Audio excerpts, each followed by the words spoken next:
What's on your wrist, a plain Jane. The following video is broadcasting live, and thank you for being my studio audience. Thank you for hitting thumbs up and subscribing to my channel for more Black news, celebrity entertainment, and a splash of controversy.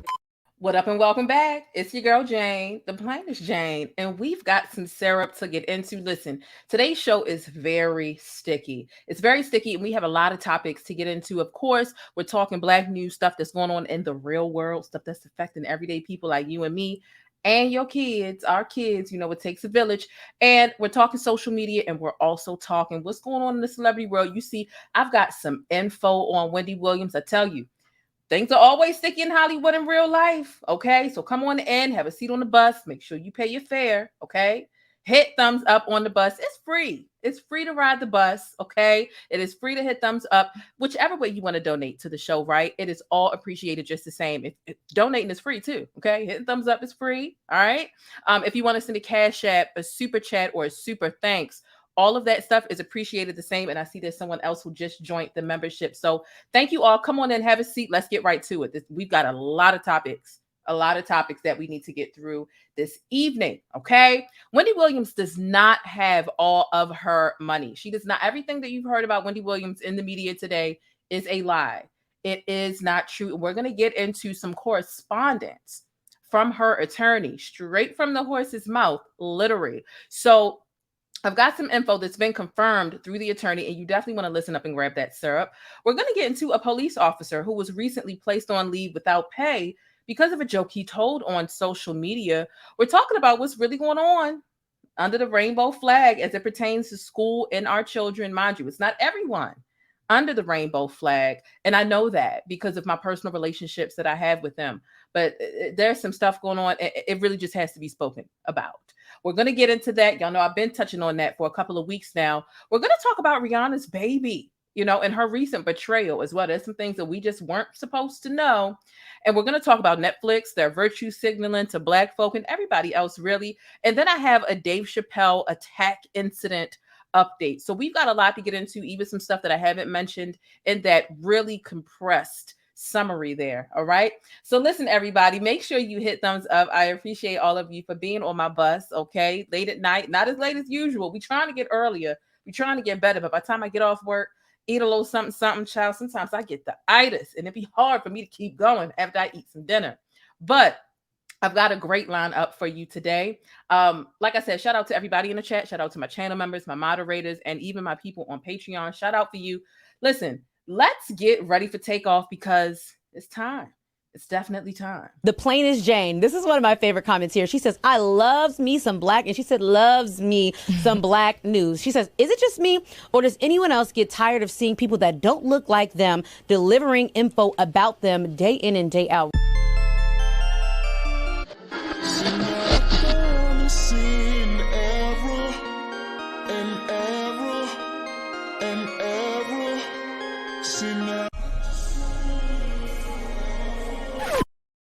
All right. Now, today you are aboard the Black News Bus. So come on and get comfortable. Have a seat. It's okay if you're late. But the Black News Bus is a social media stroll that covers Black topics inside of the celebrity world, but it also covers real Black news involving everyday people like you and me. And you know, I'm always going to mix a little bit of Black history in. So listen, real quick, a couple of things. Y'all know I never start one of my shows off without mentioning your mental health. You ain't got no business dibbling and dabbling in a celebrity business or world news, because all of the world news is sad, to be quite honest. You have no business tapping into those things if your house ain't in order. So go ahead and handle what's going on in your real world, your invisible problems. Make sure you straight. And if not, get out of here and handle your real life. I'm going to catch you in the next video, or I'll catch you on the replay, okay? Shout out to my new subscribers. Y'all know I recently hit 5,000, and I'm super grateful for y'all, okay? And listen, before I get into breaking down today's topics and viral events, make sure y'all subscribe and thumbs up or down. Either way, I appreciate it. But make sure you think critically and independently, regardless of what you hear from me or anybody else. Listen, what I'm most excited to talk about this evening, okay, is Wendy Williams. I want to talk about these updates, child, because her lawyer said, fuck the media. Everything is a lot, and there's a lot going on. Listen, Wendy does not have access to her money, okay? I repeat, she does not have access to her money. So I really want to know what you think about this story as we get into it. But real quick, I just have a short story that I want to give you, this update about this gentleman who went ahead and attacked Dave Chappelle on stage. You know, he wasn't being hit with any serious criminal charges or anything like that, which is really concerning considering how he had a weapon. He's going after this black man. We know that if that was a white comedian, okay, a person that was not of color, and a black man went up there with something that was a gun replica with knives inside of it, we know daggone well they would be pressing charges. However, let's get into what's happening now. Okay, this man is being hit with an attempted murder charge. Okay, so attacking Dave Chappelle at the Hollywood Bowl, it's opening an even bigger can of worms for this guy here. Y'all know his arm all twisted to the side. His name is Isaiah Lee. He's facing attempted murder charges for a separate incident. Now, the Los Angeles County's DA's office, they say that he stabbed his roommate back in December, which flew under the radar. But when Lee made international headlines, when he tried to tackle Dave Chappelle earlier this month, that's when they decided to dig back into it and really crack down the whip. So district attorney is stating that the publicity generated by the attack of Dave Chappelle helped police solve this crime. Now, apparently this gentleman that tried to go after Dave Chappelle, he stabbed his roommate at a transitional housing apartment, but the victim wasn't able to identify him as the attacker until he saw him in the media reports about the Dave Chappelle incident. So the victim previously reported the attack to the police, but he couldn't identify the man. Well, come to find out, okay, this is the guy. This is the guy that did it. So he literally, what goes around comes back around. He literally nearly shot himself in the foot with this, okay? Because had he not done this to Dave Chappelle, not that he should have gotten away with any sort of stabbing anyway, but what goes around comes around. And I know that at one point he said he did it because his grandmother is facing eviction and he wanted to draw attention towards that and some other things. So it seems that he was a person that was living with mental illness, but that is not an excuse to go around stabbing people and tackling comedians on stage with the intent to stab them. Okay, so who knows if this is going to contribute and make a difference. Oh, as it pertains to the Dave Chappelle incident, I do know that Dave Chappelle and his team were very displeased, and they put out a press release that basically said that, listen, we're going to go back to the state's attorney's office and see if they're going to press serious felony charges and not some little misdemeanor that's not going to stick. This is a full-blown weapon. Like, this is some serious stuff. So we are going to keep our eye on that story to see how the things go. Y'all know I like to keep my stickies updated and in the know with what is happening. And look, this is exactly what he used to come at Dave Chappelle, okay? Now you tell me what black man will be able to do that to a white man on stage telling jokes and get away with a slap on the wrist like Mr. Isaiah Lee did. It's not happening. They're not taking this serious because the victim is Dave Chappelle, who is a black man. But listen, nonetheless, let me know what your thoughts are about that story down below. But I definitely wanted to touch on that because when I saw it, I was like, oh, okay, karma. Because sometimes karma take a long time to come back around. Sometimes karma come back around quicker than you can think. Okay. And this is definitely one of those incidents. So I want to get into the next story. And I see there's a lot of people just getting on the bus. Listen, come on in, get comfortable. Okay. Whatever it is that you got going on, pour your drink, roll your situation, whatever your lituation is. Hell, some people really enjoy cleaning up. I know my mother-in-law, she really loves cleaning up. It helps her feel better. And I'm like, come clean the house. But look, nonetheless, whatever it is that you're doing, get comfortable. Let's get to the rest of these topics. Okay. Wendy Williams. This is a story we've been waiting to talk about pretty much all day since the news came out that Wells Fargo is, the case is over. She's got a big victory. She's going to get her money by July. These are all of the things that were being said. We know that late January / early February, Wendy Williams sued Wells Fargo because they froze her accounts after her former financial advisor, Lori Schiller, she raised concerns of potential financial exploitation. Come to find out, Lori might be the one who was actually exploiting her because Wendy Williams actually fired her. Come to find out, after Wendy had fired her as her financial manager, Wells Fargo came after her and said that we have reason to believe that you are not in the right state of mind. So basically, Lori went and told Wells Fargo that she wasn't in the right state of mind. And that's where all the guardianship talk came in. So it's really interesting. I want to get into the details because there was so much detail in the story that came out today. There was a lot of detail in that story.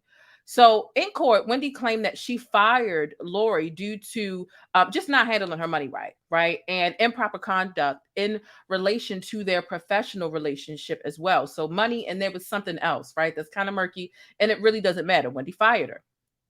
Wells Fargo was reported earlier today to have been removed from the case, which again is a lie. It's not true. But I'm going to get into all of these fraudulent reports, and you just got to wonder, where did these reports come from? Who would put all this information out if it's not true and Wendy still does not have access to her money? The court did not appoint her a guardianship on behalf of Wells Fargo. Where is this information coming from? Yeah, they are trying to Britney Wendy. Absolutely. That's the point that I'm going to get to once we unpack this just a little bit more. Okay. So here's what's going on in these false reports that were coming out earlier today. It says Wendy Williams demanded the bank to allow her to use her money, but they refused. Wells Fargo asked the court to appoint a guardian. And here's what Wells Fargo said. Now, this part is true about what Wells Fargo said. But as far as her having access to her money, no, that's not true. Wells Fargo said, and I quote, "To summarize without divulging too much on the public record, we have strong reason to believe that Wendy is the victim of undue influence and financial exploitation. Wendy is an established client of Wells Fargo and notably 15 years with the particular financial advisor, a 23-year veteran of the financial services industry with an unblemished record." The bank went on to say, "We rely not only on reports of the financial advisor, who Wendy Williams fired. That financial advisor recently witnessed telltale signs of exploitation, including Wendy's own apprehensions, but also upon other independent third parties who know Wendy well and share these concerns." Now, shortly after we got those statements, the case was sealed. This was something that the internet was booming about. And honestly, all credit to Chronicle Speaks for really breaking down those dots. Y'all know the way I was breaking down the R. Kelly case? Baby, I was breaking that thing up, down, and all around. Okay. It's the same way Chronicle Speaks was all over those documents, all over the Wendy Williams case. Okay. But we started dipping and doing it and getting into it. And Wells Fargo said, let's seal this. The public's making too much noise. We don't want them in our business. Interesting. Shady. Maybe you could have sealed it from the beginning. What changed? Wendy Williams has always been the larger than life person that she is, especially considering all of her money seems to be tied up with you. Wendy Williams didn't even have money with other institutions to live off of. She had to borrow money from her friends in order to live. She's literally living off of money from her friends and or living with her friends in between homes right now.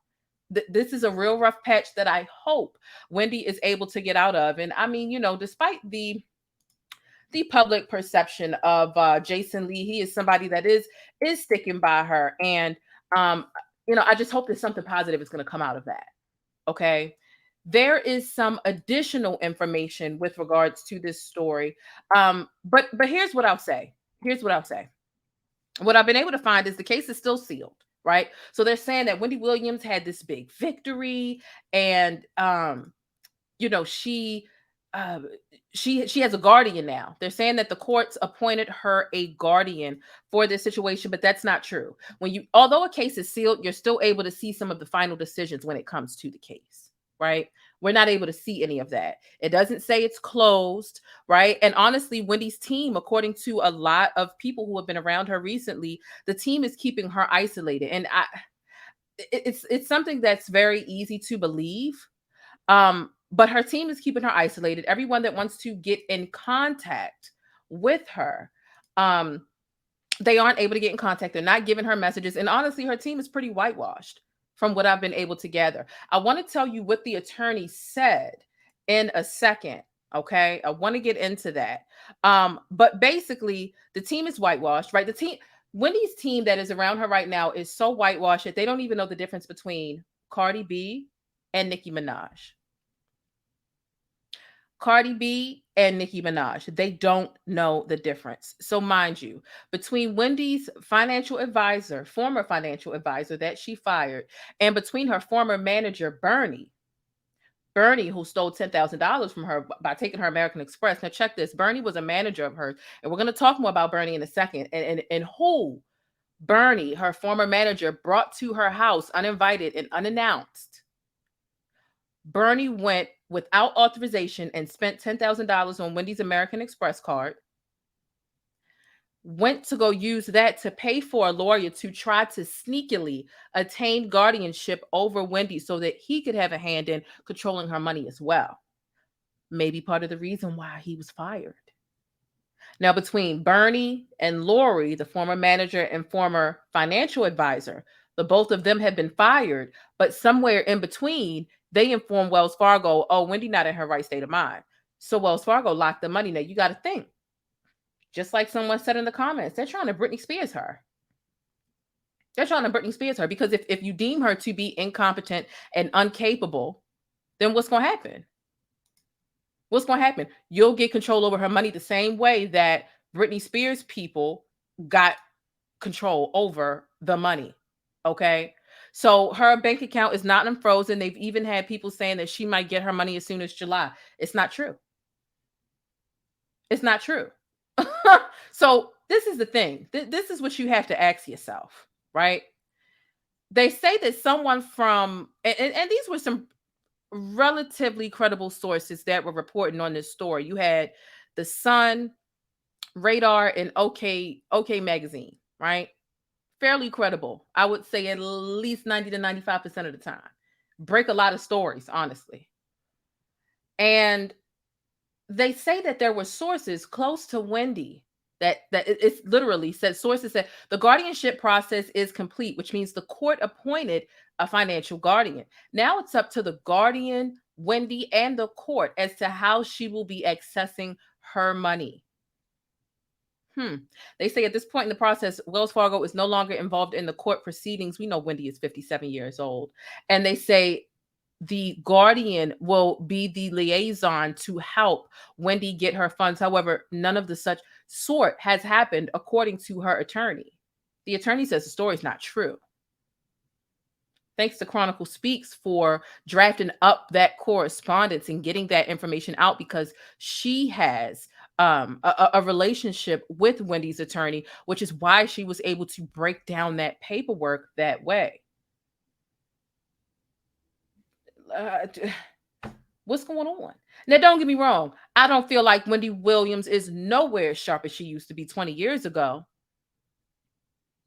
But for Bernie to send 2 security guards to her home, unannounced, uninvited, in New York, Wendy Williams literally slipped out the back door of her own home, right? Because she felt something wasn't right. If you got to think, if you're a person, you might be slipping, you might not be, whatever, and the manager that you have that you already don't trust is bringing in some security guards. They might have been trying to put her in the 5150, get her admitted. We don't know.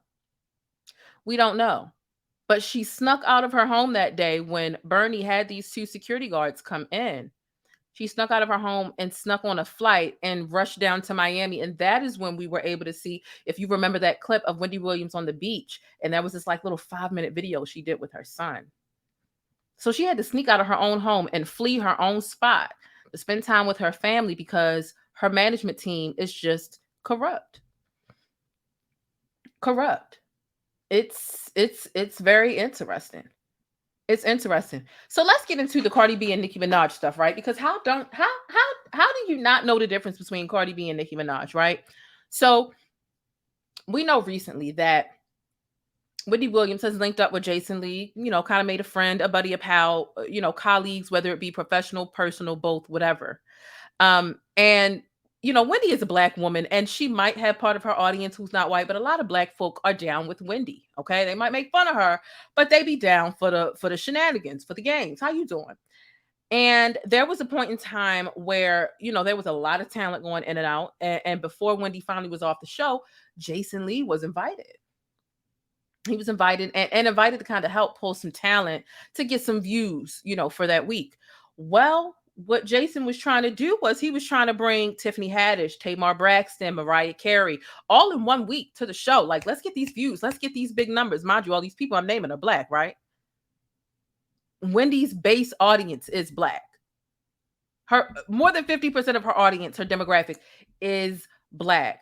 And so, like I said, the team that is around her that is keeping her isolated, they want to keep her whitewashed. and isolated in a way. Jason had been trying to get in contact with her for weeks. And when Jason finally got a hold of her at the Met Gala after party, he's like, listen, I've been talking to your people trying to do this. She's like, oh, I never heard. They never gave me the messages. Very interesting. And then they get on the phone, this team, right? They get on the phone with Jason Lee and say, no, we don't want Tiffany Haddish. We don't want Tamar Braxton. We don't want Mariah Carey. Who would want all that on the Wendy show in 1 week? Who? So they get on the phone with Jason Lee and they say, oh, can you bring up like Nicki Minaj with you or something? Jason Lee, if you haven't been living under a rock, Jason Lee doesn't have a cordial relationship with Nicki Minaj at all, which is why he's so buddy with Cardi B. And so Wendy's team literally says to Jason Lee over the phone, oh, I'm sorry. Yeah, Cardi B, same thing.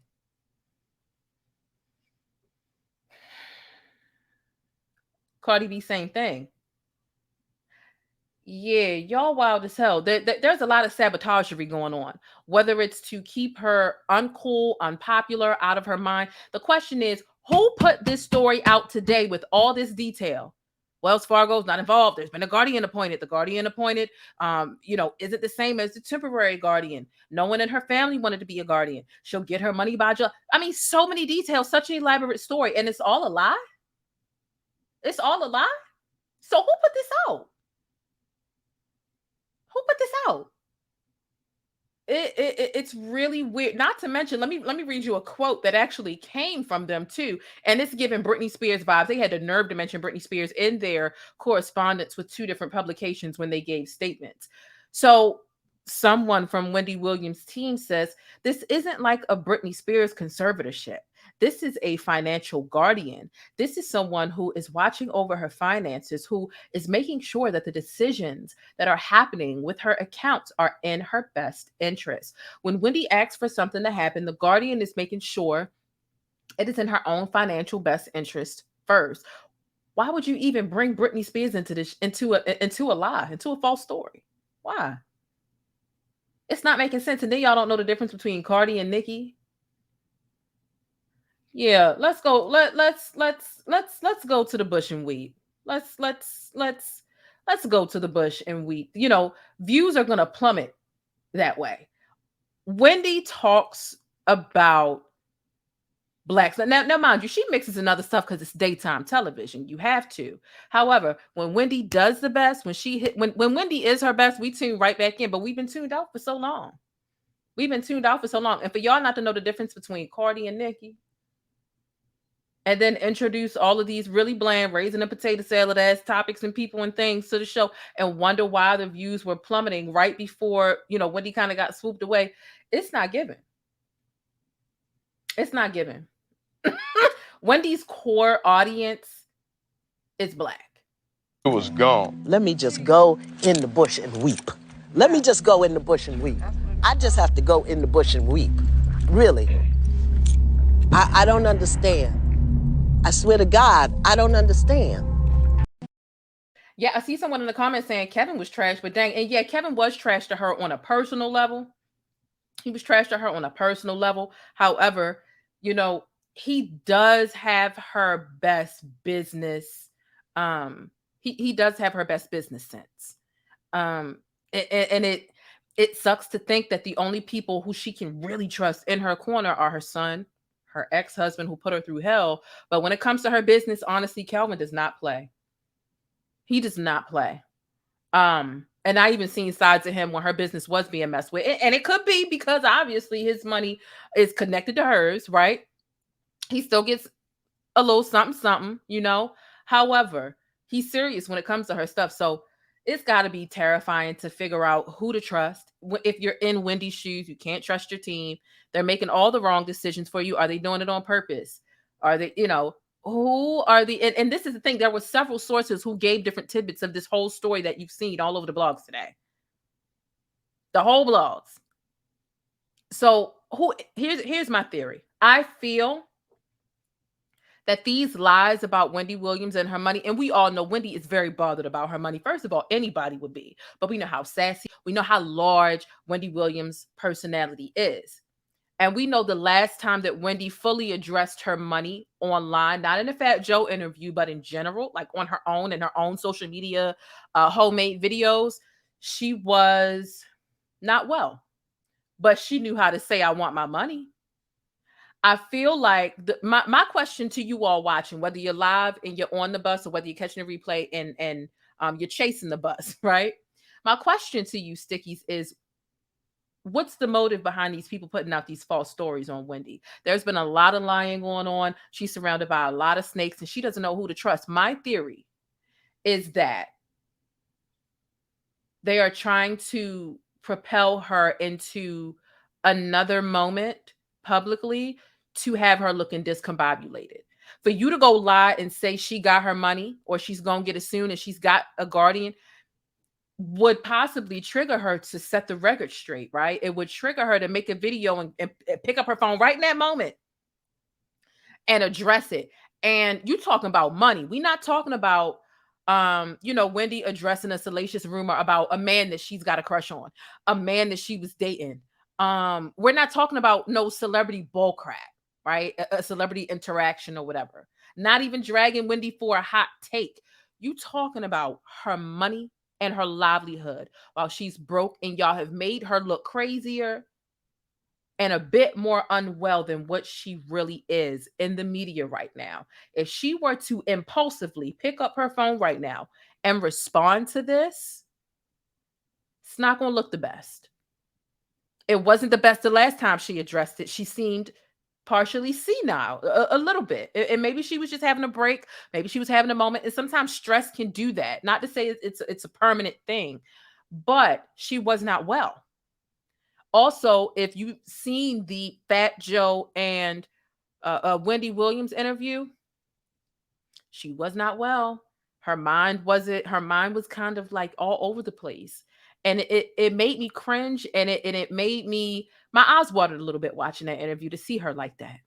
To see her not able to answer a question, not able to stay on track, just rambling. And I'm just glad that Fat Joe was the person who was able to sit down and give her that interview because, had it been anyone else trying to get a viral moment, hell, if it had been Wendy interviewing somebody with that type of absent mind, oh, she would have ripped them to shreds with the faces of this, of that. Fat Joe was really patient. And he did his best to try to reel her back in, and he didn't embarrass her or make it any worse than it was. And I think that malicious lies like this, I think that, I'm not saying I think she has dementia. I'm just saying that something's off with her mind a little bit, right now. And it's totally understandable. Wendy has been through, God damn. Wendy has been through so much. I can't even name everything. Losing her parents, arguing with her brother publicly, her husband humiliated her, cheated on her, the divorce, losing the show. They're still using your name on the show while the host of the Wendy show is out here throwing jabs at you. The Wendy Williams show went ahead and covered the Met Gala in best and worst dress. And Wendy was at the Met Gala after show, and the Wendy show made no mention of her. And she was all up in the videos and the cameras and the photos. I mean, Wendy has just been betrayed time and time again. So I can totally understand the stress. And sometimes when you stress, it can give you signs like that. But something isn't right. Something isn't right. And I truly believe that these ridiculous stories that are coming out about her, they're trying to propel her into another moment where she appears to be very discombobulated to help them with this case in aggregating different instances of when Wendy is unwell so that they can proceed with trying to seize whatever it is that she has by trying to Britney Spears her, so to speak. And it's really sad. It's really sad. It's really sad. It's really sad. Someone says maybe it's karma mixed with the MK program, and Lord have mercy. Who knows? But this is crazy. And I'm looking at all the reports come out earlier today. And initially I'm happy. I'm like, shit, Wendy, get your money. Get your money. I'm happy. It's your money. But come to find out, the people that you fired went and told the bank that you're unwell, and now your money is locked up. They've cut off your resources. They got all of the worst pictures in the world circulating about you. And the public is beginning to believe that you are 100% unwell.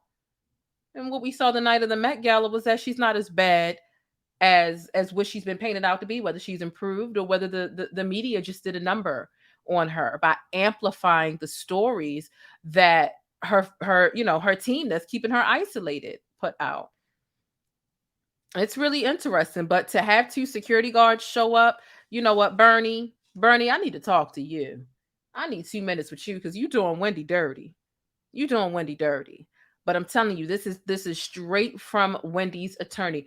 The story about Wendy Williams having access to her money is not true. Okay.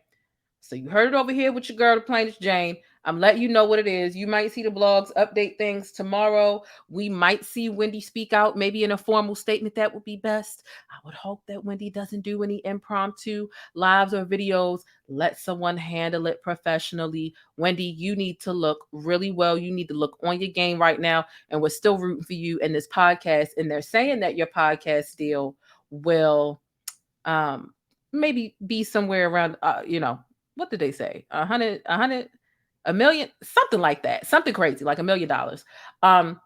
So listen, Wendy, we wish you the best. We wish you the best. We wish you the best. We wish you the best.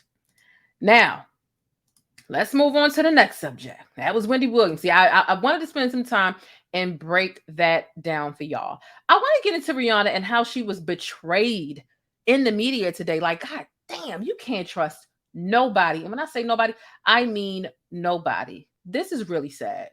Hey, thanks for letting me keep you connected and in the know with what's happening in the Black world. Don't forget to smash on that like button for support and for more Black news. Okay, so we found out today that Rihanna, okay, she had a baby boy not too long ago. See, she didn't have the baby today, but we found out that the gender of the baby was a boy, a beautiful baby boy.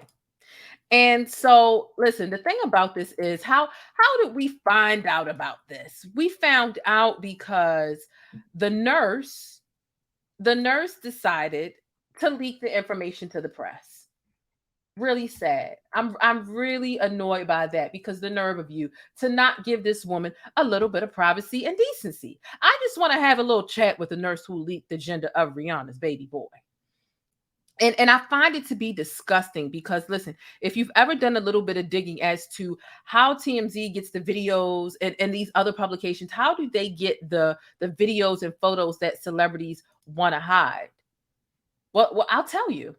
I'll tell you. And feel free to do some additional research, because I don't want to get deep into that, but I do want to send Rihanna my congratulations for having a beautiful baby boy.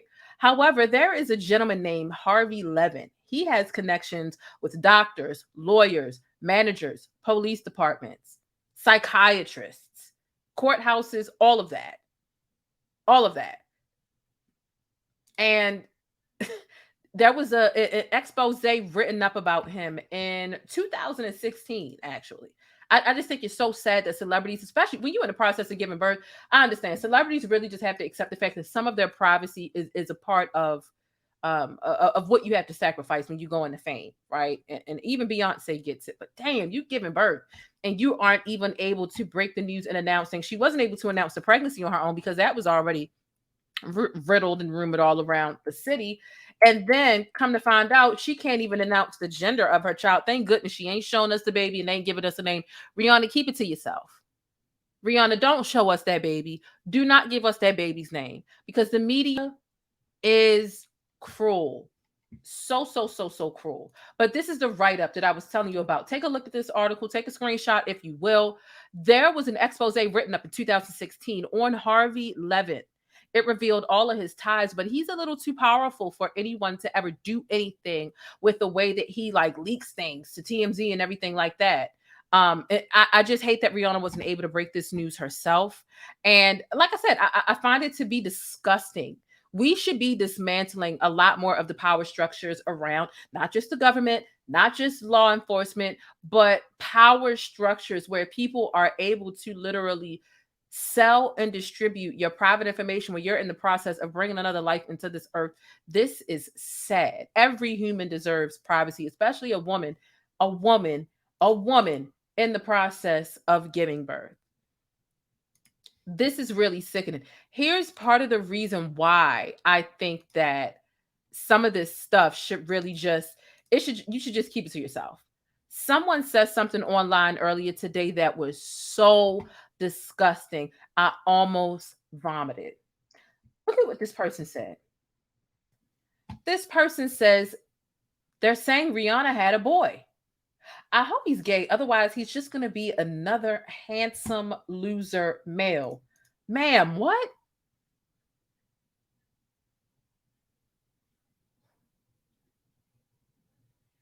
What? You out of pocket. You Out of pocket for that shit. Way out of pocket. What do you gain from that? I don't know. I don't know what you gain from saying no shit like that. I was trying to understand like what it meant.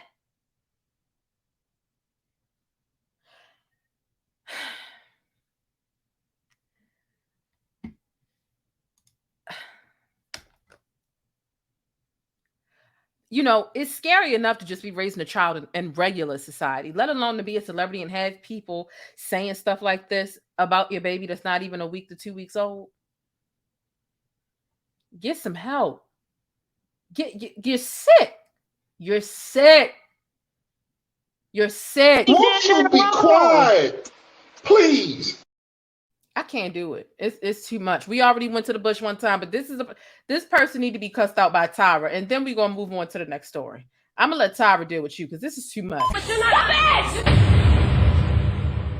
I have never in my life yelled at a girl like this. When my mother yells at this, it's because she loves me. I was rooting for you. We were all rooting for you. How dare you? Learn something from this. You go to bed at night, you lay there, and you take responsibility for yourself. This don't make no sense. Don't make no sense. That person need their ass beat, and I ain't even lying. That's sick. I mean, imagine opening the app and seeing somebody say something like that about your baby boy. Like, what does that even mean? I want to move on because I be damned. That's some sick, nasty ass energy. Moving on. Before we get to this really, really, really alarming clip, I mean, really, listen, Black women, listen up. Black people, listen up. There's been this whole conversation about divesting taking place. And I want to get into that. I want you to hear something because there's nothing wrong with divesting. If that's what you want to do, that's what you want to do. I love me Black men. I love Black, you know what I mean? So, and it's not that all of them are bad. Some of them just aren't emotionally astute. They don't have self-control. It takes them longer to grow up, whatever, right? The problem with divesting, as we learned with Christian Toby Obumseli, this conversation just keeps coming back up. If you feel the need to date outside your race and to now fetishize white men, but you feel the need to be condescending and drag Black men and become aroused at Black men being harmed and oppressed by white society, there's something fucking wrong with you. Yeah. There's nothing wrong with wanting to date outside your race, but if you feel the need to, as a Black woman or a Black person, and Christian, there's something wrong. Yeah. What's not clicking? What's not clicking? We're going to get into that in a second. So listen up, because I know it's a touchy subject and it might ruffle some feathers. Okay. I don't care. But real quick, I just want to run through Netflix real quick. Let's just talk about Netflix for a second, right? Because this is definitely the beginning of the end of Netflix. It's the beginning of the end. You hear me? So I know Blockbuster is certainly laughing to the bank. Blockbuster's got to be laughing to the bank because Netflix definitely took Blockbuster's place. And I remember when Netflix came out because there were CDs that you would rent and DVDs and you would just send them back. Well, now things are a little different. Netflix recently, they cut all of their diversity departments. And I mean all of them. Let me show you just a little snip, right? They laid off a lot of people. And a lot of people are canceling their subscriptions, right?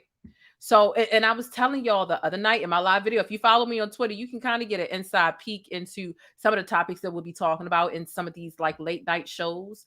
on the Black News bus. But I was telling y'all the other night during my live show that the beginning of the end of Netflix is here. They've cut all of their diversity departments, including strong Black lead, the Asian American folks golden, the Latinx focused, and even some LGBTQ stuff. They've cut everything. And these are some of the budget cuts that prove that we are just trophies. We are literally just props to them.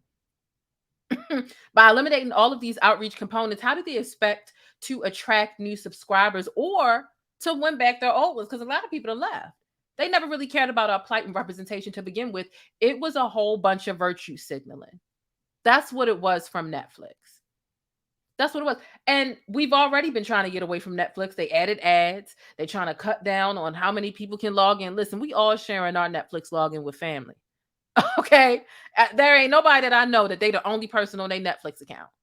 So, I mean, there are just so many benefits with having Netflix that are just leaving. Advertisements, commercials, and everything else. Listen, Netflix, y'all did a lot of virtue signaling, but a lot of people did. You got to remember, around the time Strong Black Lead and all the other stuff, about when it came to just diversity and inclusion, they pander. Netflix is just one of the many examples of companies that pander to us when we interpret their disingenuous attempts at diversity to be prioritizing us. And they are not prioritizing us. They are pandering to us. Okay, if the time is now. Listen, content creators, if you make YouTube videos, if you do podcasts and whatever, this is the time to step your game up. Everyone's angry at Netflix. Everyone's canceling their subscriptions. I'm seeing this conversation get larger and larger by the day. This is your time to create unique, mind-blowing, and entertaining content to help the people who are leaving Netflix leave with zero regrets, okay? But Netflix, they cut all of the fluff compartments. Y'all going through a hard time. This is how you know they're going through a hard time. They even cut the LGBT out. Because now it's like the LGBT, trope to virtue signal. That is the new unicorn. You've got companies like Calvin Klein, pandering to the LGBT, because that's what it is, pandering to the LGBT community with the pregnant man, the pregnant trans man. Population about big as this of pregnant trans. I didn't mean to make that simple. The population about small as I don't know what. But y'all decide to be woke because woke has a different meaning now. It don't mean kufi and dashiki fabric. It means you are open to everything that the agenda en masse has to offer. So some companies are still on that virtue signaling stuff. And you even had a lot of them coming against Dave Chappelle. We've seen all that. Netflix has been caught up in a lot of mess lately. But Netflix is not the only company that is engaging in performative diversity inclusion, because that's what it is. It's performative. If that's the first thing you cut and you're having a hard time, you never really cared to begin with. Our representation, you didn't cut it down to just a few. You completely cut them. Cut. Gone. They only hopped and tapped into those markets and virtue signaled for the sake of optics. And it's time to wake up and realize that. Just like every other company at the beginning of 2020 and the racial uprising during George Floyd and Breonna Taylor, everyone was all, oh, Black Lives Matter. Every company's just slapping that in their commercial, slapping it in their logo, slapping it in their advertisements. But they're not going to speak up about the injustice. They don't care.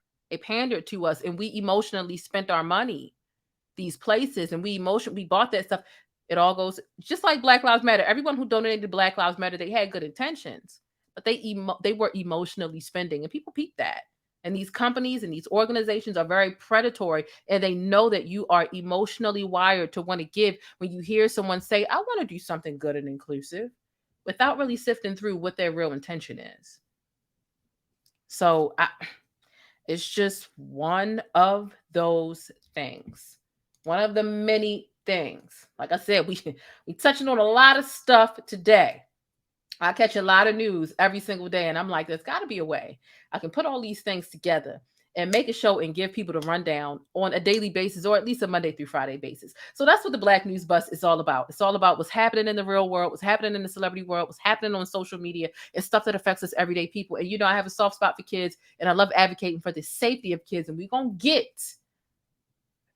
get into protecting these kids in a second, and some of the things that are being hidden under the rainbow flag. And that's not me trying to pick on the LGBT community. No. All of the people that I know in the community don't represent the problem and the pattern that I'm pointing out underneath the flag. There are certain people who are targeting your children, who are targeting our children, using that flag and using that label as a shield to not be held accountable for their nasty ass bullshit. And I'm gonna call it out every time I get a chance. Every time. Is it risky? Hell yeah. Was I afraid to do it the first time I did it like a week and a half ago? Hell yeah. I'm like, who am I gonna offend? Am I gonna get dragged? Am I going to look like a homophobe? Are they going to come after me? You know, I don't give a fuck because I know my intention is great and I know there are children that need to be protected. But let's get on to the next topic so that we can get to talking about all the shit that's going on under that flag in the corner that people aren't paying attention to because they're scared to ask these questions and they're scared to have these conversations. But I'm willing to do it. We're going to talk about it. And I ain't tiptoeing around shit. Okay? So let's get into it. Now, as we move on to the next topic, listen. Girl getting warmed up. Make sure y'all hit thumbs up on the video if you haven't already and consider subscribing. Hit the subscribe button and for actual razzle dazzle, hit the notification bell so that you're always notified when I go live. Okay? So what we're about to do right now, we're about to show this clip of divesting gone wrong. Divesting gone wrong. Remember I was talking about that just a second ago. So the clip that we're about to watch. The harm and oppression of Black men by white society is glorified and exposed as a kink. I repeat, a kink. The harm and oppression of Black men at the hands of white society is exposed as a kink to this group of Black women. This group of Black women discuss being aroused. They love it. They laugh, they joke, they get turned on, their panties get wet by police brutality against Black men. Somebody can make it make some sense for me. Nothing wrong with divesting, but this type of talk is dangerous. This is one of those things that goes to show the gender war rhetoric. It's not just one-sided. It's not just Black men spewing bullshit ass venom. I understand that conversation has come up a lot. We're talking Kevin Samuels and everybody else in the manosphere that talks bullshit about Black women. They're not the only side that does it. This is proof. Let's get into it. I was wondering why no one thought to say and voice their opinion that when I look at these white men, they are the epitome of masculine, and watching some of these police officers manhandle these Black men in the street is very attractive and it's a turn on, you know? And I'm wondering, does anybody else feel like that? Hold on. Yes, Lord. Y'all off the chain, okay? Y'all are off the proverbial chain. That's Discord talk. I'm telling you. Oh, okay. Yeah, that's Discord talk. I was like, why has nobody said that? You know, because I'm like, that's masculine. You talk about masculine. We say that all the time in Discord, Tanasia. You say that for the back. Yeah, you have to save that one for the back room when we got the door closed. I can't with y'all. We use the hard R for long. Okay. Yeah, I'm talking about, we say the hard R so hard, it sounds like we growling back there around this bitch. Oh, Tanasia, you got to come back there with us. Rolex on your wrist, a plain giant. Did you all hear that? Did you hear that? The clip was just 1 minute and 15 seconds, minus the outro, maybe 1 minute and 2 seconds. Did you all hear that?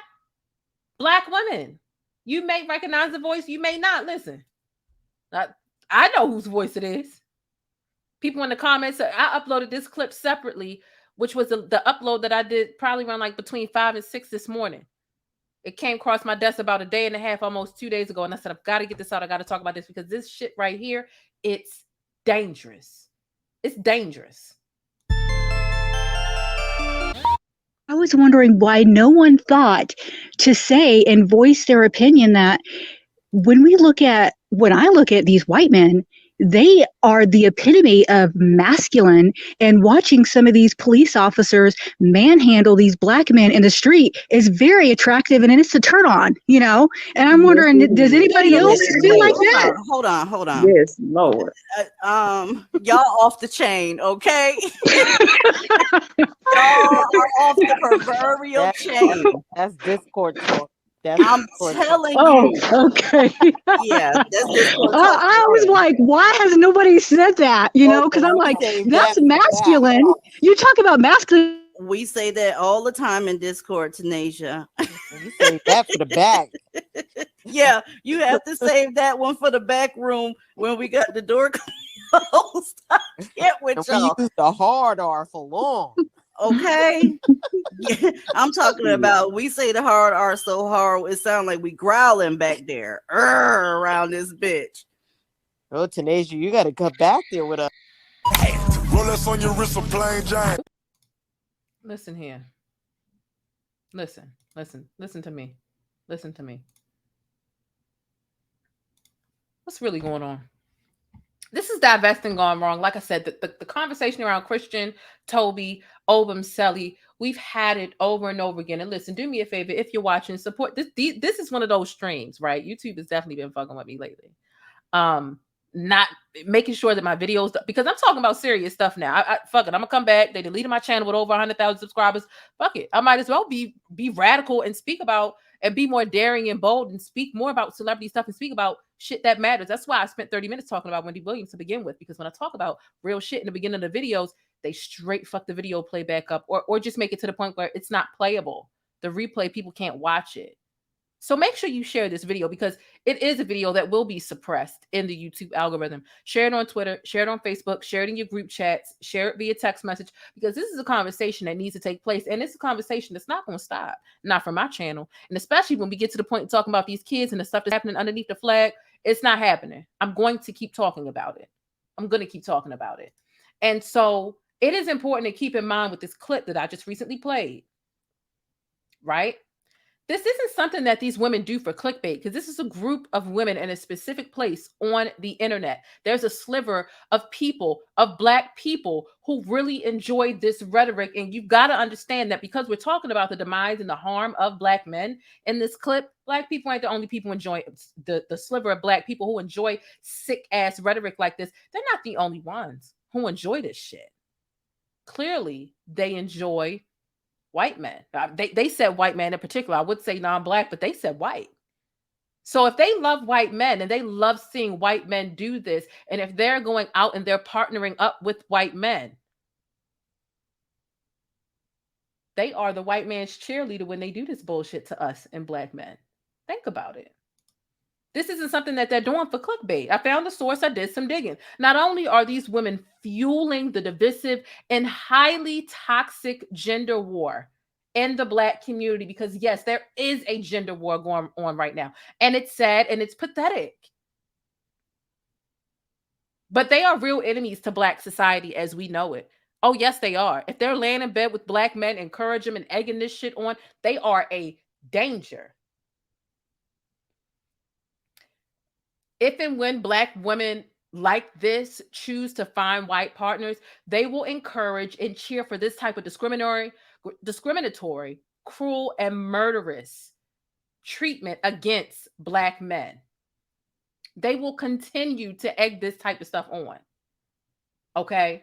And you are able to see the name of this person in the comments of the last video that I uploaded. There were a couple of people who put it. She knows who she is. She knows who said it. And so you got to think, if they're having kids, oh my God, like what are they teaching their kids? They're Black babies. If they had babies before they decided to divest, what are they teaching the babies? If and when Black women like this choose white partners, they will encourage and cheer for this type of cruel, discriminatory, and murderous treatment of Black men. And if they're raising children, they'll be encouraging their Black baby girls to hate Black boys. You know, hating Black boys is, I can just think of so many ways they could set up Black boys with that type of hate. Hate could be laying down consensually with a Black boy and getting up in line saying he took advantage of me, he raped me. these are the type of things that could really ruin Black men's lives forever. So outside of maybe her teaching her Black babies, her Black baby girls, to dislike, to lie on, and to treat Black men like shit, Black men could be getting, Black boys could be getting set up by Black. This is terrible. I can't take it. I can't take it. And I repeat, divesting is if that's what you want to do, that's what you, it's not illegal to divest. We're not living back in the day where Blacks and whites, it was illegal for you to be together. If that's what you choose to do it. But you do not have to drag. I repeat, you do not have to drag and be condescending towards and put down and contribute to the oppression of Black people. It's some Uncle Ruckus behavior to me, if you ask me. Listen, if you're a divester and you're listening and you feel this way, if you share the sentiment with this woman, these women in this clip who collectively laugh at the harm and the murder and the police brutality inflicted upon Black men by white men, if you are one of the women who agree with this bullshit, you are the type of divester that is the new coon. Y'all are the new coons.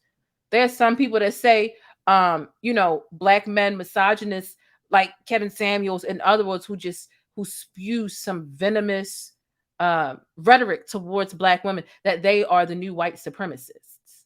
And while in a literal sense they aren't, but they push a lot of what the white supreme agenda does. They are out to harm Black people, their livelihood, their existence, and their families and everything around it. So if you're, it's that Uncle Ruckus shit. It's that coon shit. It's that Samuel L. Jackson in the Django shit. And it's pathetic. You are perpetuating the harm of Black men that is upheld by your white lovers. If you're this type of divester, again, all divesting ain't bad. I'm not about here to nail anybody to the cross. That I don't choose to divest, right? I dated a mixed person. I dated a Spanish person back when I was 19. After that, I'm like, you know what? I want them Black. I want them Black like me. So I'm not nailing you to the cross or saying that you're wrong for divesting. However, divesting ain't got to go this far to the point where you disrespect your own people. You can choose not to deal with your own people without disrespecting your own people. And that's it. But to perpetuate the harm of Black men that is upheld by your white lovers while you cheerlead and egg that shit on is sick. It is a mental illness. You are a sick Negro. You are. You absolutely are. This is a sick Negro. And I think that a lot of people who divest in this way, to the point where they use the excuse of divesting to just flat out hate the Black community of the opposite sex or whoever the hell they're interested in. Y'all feel like y'all have leveled up because y'all done, snagged a white partner. Y'all think y'all have leveled up due to the imaginary, because the social status that you gain by leveling up to the white person that you think is so much better than a Black person. Because baby, ain't nobody better than shit. We all human. We all bleed. We all shit. We all go through pain. We all cry. Nobody's better than shit. But for you to act like white men are better than Black men, you think you're leveling up over there due to an imaginary social status that you think that you've attained by dating someone who loves killing and oppressing people who look just like you. People who look just like your kids. By the time you decide to divest and you so tired of Black men, you done probably had a baby or two. And so what's to be said about how the police and everybody else is going to treat your Black babies, considering how you hate Black people, but you are one.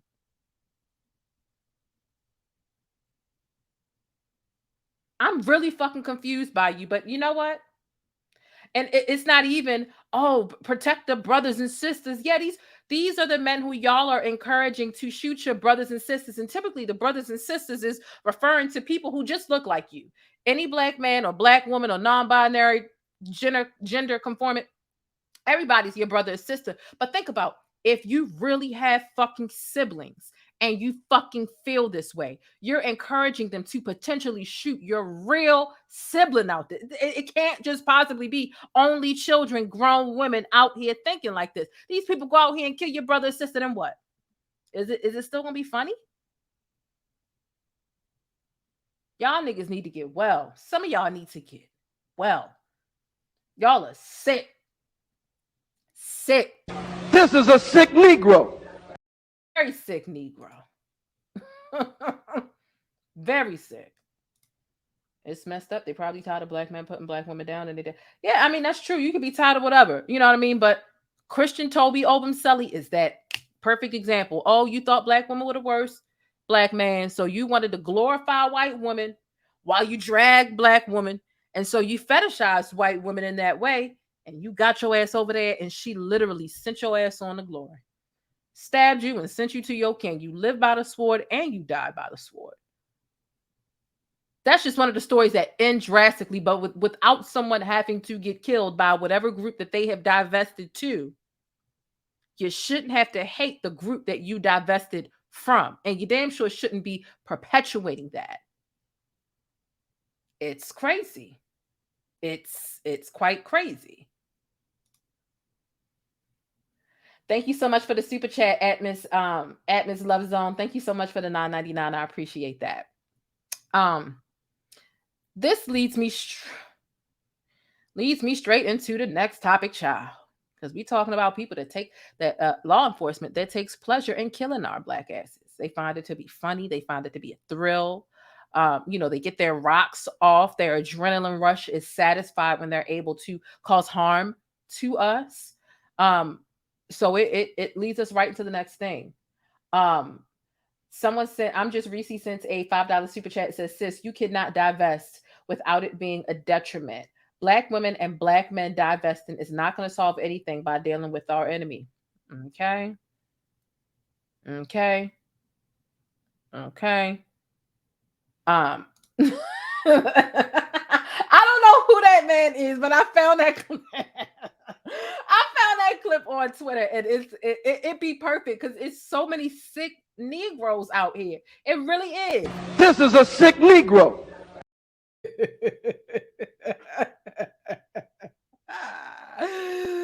That clip gets me. It's a lot of sick Negroes out here. A lot. So let's move on to the next story. I mean, what can be done? I would love to have a larger conversation about it, but I don't want to get caught up. I've got a lot of really good topics that I want to give you. And maybe we can have like a panel, have a deeper discussion about this at a later date. But I've got other things on the itinerary that I want to talk about. And I don't want to disrupt the show with a lengthy conversation about that one thing when this is a news show. And I've got a lot more information to give y'all. But I do plan on having additional conversations. And we will more than likely talk about that in the after show this evening. However, let's move on to the next thing. We gotta keep this bus moving. We can't stay too long at a stop, especially not a stop like this. These niggas are sick.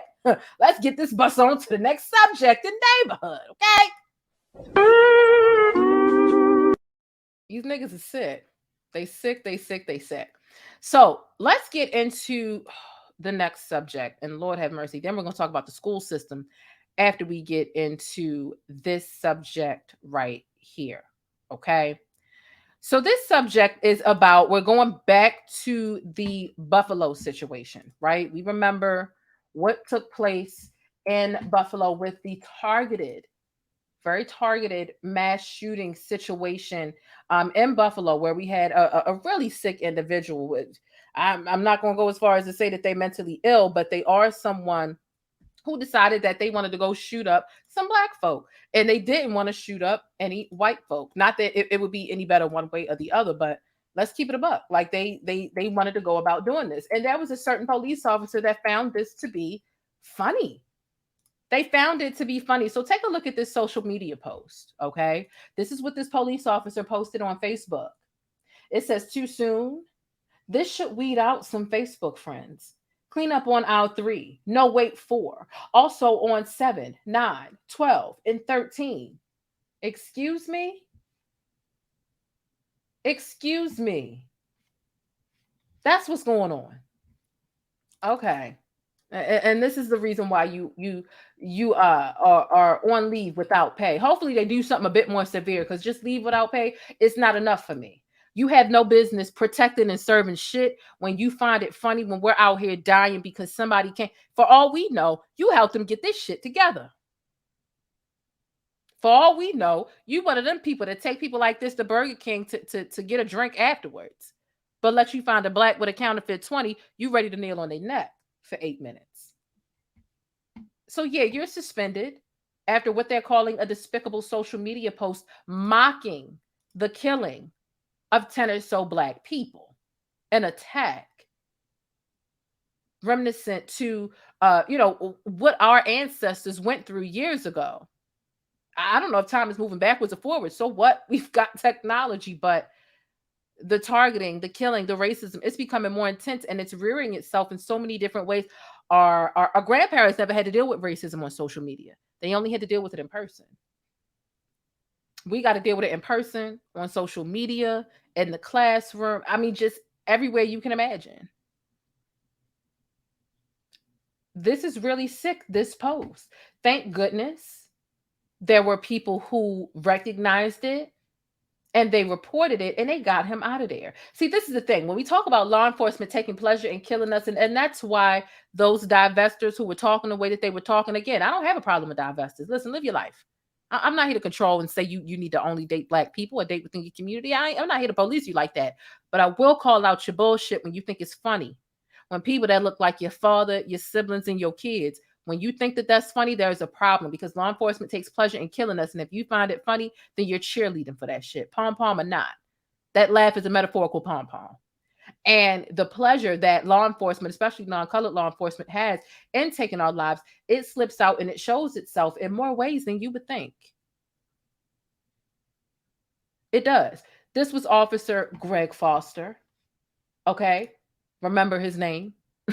Mocked the fatal shooting of 10 Black people at the Buffalo Tops Market, writing along with the offensive Facebook meme, "Too soon.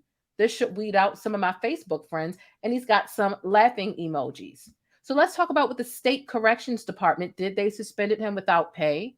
All right. They called the post despicable because he made light of the mass killing and the victims. So the State Department of Corrections and Community Service said in a statement on Friday, "Early this morning, we've been made aware of a despicable social media post by an employee of the department. The comments made by this correction officer are in violation of multiple department rules and will not be tolerated." Foster's posting circulated widely on social media by people bringing it to our attention and seeking a response. Records show Foster is an officer whose base pay in 2020 was $75,563. His earnings that year were $185,000, likely because of overtime. The department has engaged the Civil Rights Task Force, which are members of for potential crimes prosecution. They said that the department also launched an internal investigation to identify and discipline any staff who may have engaged with the posting. Could you imagine seeing somebody that's a part of law enforcement really blatantly do something like this in a place like social media? See, if he was doing this, can't possibly be his first insensitive joke. There's no way. He's had to have done this before, and he felt comfortable doing so. And he not only did he feel comfortable doing so, he felt like nothing would happen. He felt like nothing would come of it. Interesting. Very interesting. Another thing that I want to show you, since we're talking about what happened up in Buffalo, because listen, over here, I give y'all the real news, okay? I decided, F it. Let's not just talk about celebrities. Let's talk about what's really going on out here. Remember, I was telling you, I played y'all that clip in the other night's show of how that employee spoke out, Black employee who was a manager at the market, said that she called 911 for help as her coworkers and customers are literally dying all around her during this attack, doing this hate crime. That's what it is. It's a hate crime. You're targeting Black people. And she calls, and because she's Black, the operator was not Black and didn't give a fuck, because that's just the state of that area. The 911 operator was mean, nasty, yelled at her, and hung up. She's in the middle of being shot at. People around her are dying and being injured. And the 911 operator decided to be racist and hang up. She had to call again, get someone to call for her in order for a 911 dispatcher to actually send someone out. we get into the update of the story. The 911 dispatcher has been suspended and faces possible termination after she allegedly hung up on a caller who was in the Tops supermarket trying to report the massacre in Buffalo. My thing is this. Release that shit to public record. In the name of public record, right? Freedom of the press. We deserve to know. The public deserves to know. If we can get a motherfucking 911 call from somebody that's as much of a nobody as Kevin Samuels. And I'm calling him a nobody because if TMZ don't report on you in the first 24 hours, you're not as big as the girl you will fucking last think you are. If we can get that 911 call leaked, why can't we get this? Why can't we hear it? Let's hear it. Is it that bad? Release this fucking phone call. I want to hear it. The public wants to hear it. Are you protecting her? What's her name? Every other 911 call in the world is out there. Why ain't this one?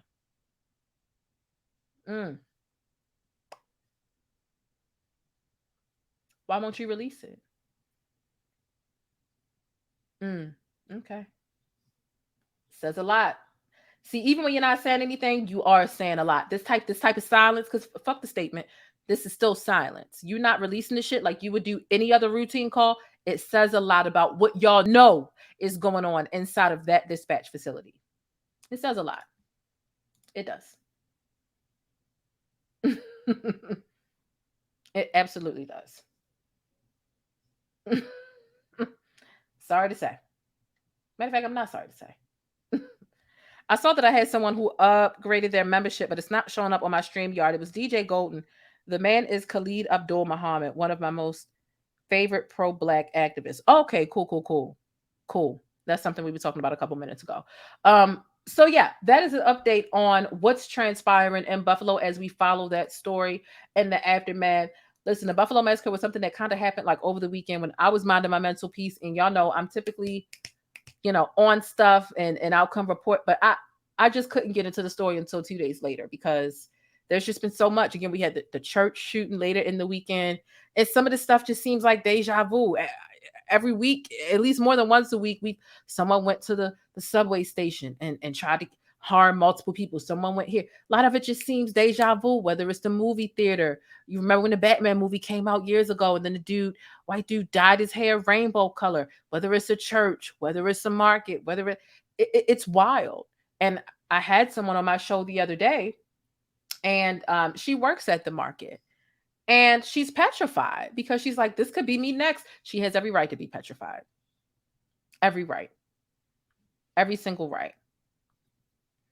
But nonetheless, let's move on to the next topic. Woo, child. We getting serious. We getting serious now. It's time to talk about what's hiding under the LGBT community's flag, right? I want to emphasize, right? I don't need nobody taking my words out of context.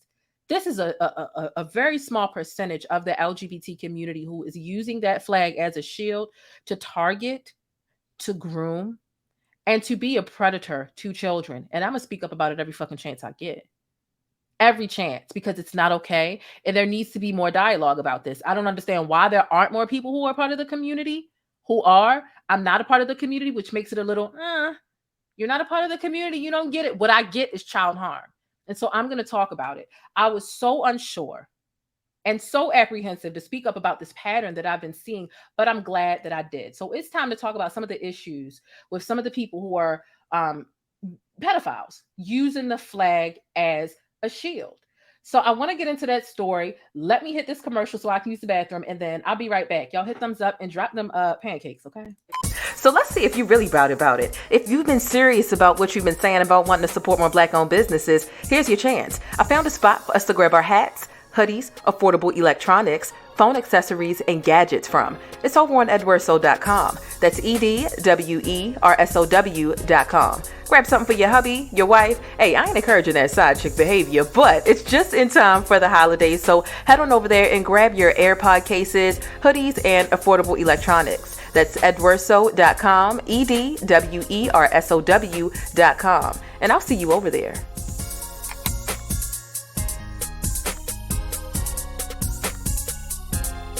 It's time to face it, boo. Your product needs more exposure. If you want to see your ad here on my channel, be sure to shoot an email over to yt.theplainestjane@gmail.com and let's chat. But if you're new in my neighborhood here on YouTube, hey, I'm the Plainest Jane, and I provide coverage and commentary on trending stories, viral events, and Black culture. I definitely appreciate you stopping through and hitting that subscribe button if you like more of my particular brand of syrup.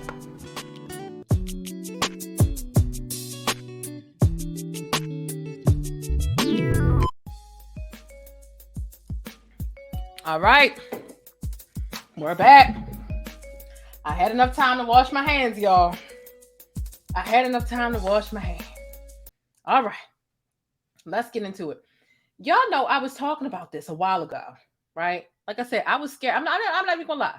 I'm a pretty resilient, clearly, right? How the f do you come back up to YouTube after they snatch your channel with over 100,000 subs and work with less than 5,000 subscribers? It's low key embarrassing, but nonetheless, I'm a pretty resilient person, and I'm decently brave, right? Actually, I'm very brave, right? I just downplay it sometimes just to stay humble. But I will say that I was very apprehensive to speak out about the community, because anything you say, it can be seen as phobic. Hell, they're trying to tell us not to use the word breastfeeding because it's offensive to the men who can have babies. They are offended by the term breastfeeding, and they want us to use the term chest feeding instead. And we've even got national health care centers releasing information that is prompting us women to stop saying breastfeeding and to say chest feeding instead.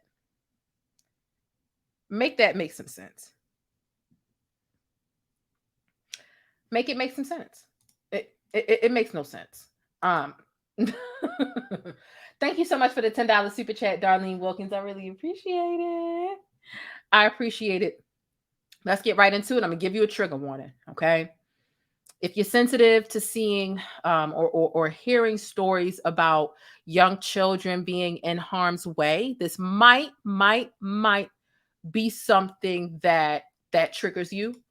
And I want to give you that warning before we just dive into it, because it's heavy, which is why I like to get into the entertainment first, give you a bit of a ride, and then we go to more serious neighborhoods. Okay. There's a woman. Let's get her picture on the screen. We're gonna start with a picture. She want to be known. Let's get her known. And I have this on the screen because this is, and I make my B-roll footage. It's just different, stuff. This is a story that I covered about a week and a half ago about the transgender family who used their 7-year-old daughter to make fetishized porn. They had this porn company, and it was transgender porn company. Come to find out, the 7-year-old was sexualized. I covered this story, and we're going to get into an update in a second of this story with the high school strip club. A teacher / counselor who went ahead and recreated a strip club for kids in the high school so that they could perform at the strip club. The kids could show up. They were instructed to show up with their monies so that they could tip the kids. And this is all happening at an after-school club, a high school strip club. Now, mind you, it was underneath of the flag, which is what I call it, because it was under the guise that, oh, this is some LGBT shit. Don't ask us questions. We need to be free. Don't infringe. Don't ask questions. We're giving these kids a safe space. Whole time, I've got an update. When this story first came across my desk a little over a week ago, I felt weird immediately, and I spoke out. I've got an update today, which is exactly why I felt some fucking type of way about it. Because underneath that flag, when you're including these kids, adults, do whatever the fuck you want to do. But when you're including these kids and using the flag as a shield, it's usually some fuck shit going on. And I even talked about that, I think, the day before yesterday on my show. And I'm going to talk about it every time I see it. Every time. Because it's not okay. It's not okay. But let's keep going. Take a look at this woman here. This is the next story that we're getting into. And thank you again, Darlene Wilkins, for the $10 super chat. I really appreciate that. So we are talking about, there was an a queer youth open mic. Okay. This is a woman who is actually the Bellingham School District school director. She's advertising a queer youth open mic for ages 0 through 18. But guess where it's taking place? It's taking place in her sex shop that she owns. This is a picture of her, and this is a picture of her sex shop. She is inviting people who are ages 0 to 18 to a queer open mic in her sex shop.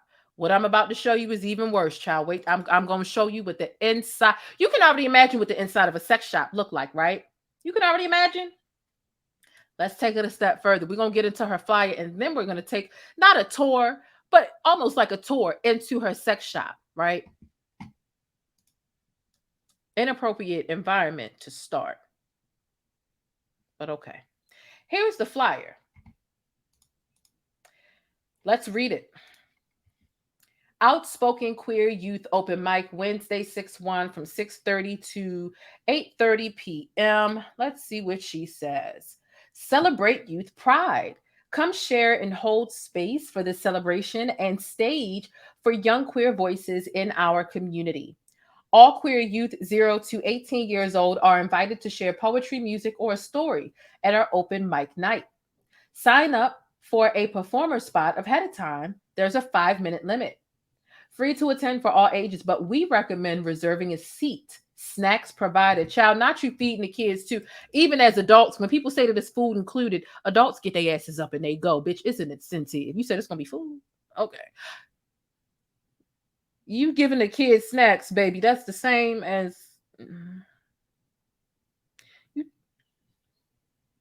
Okay. You out of pocket. First of all, you posting this from your sex shop boutique page, wink, wink boutique.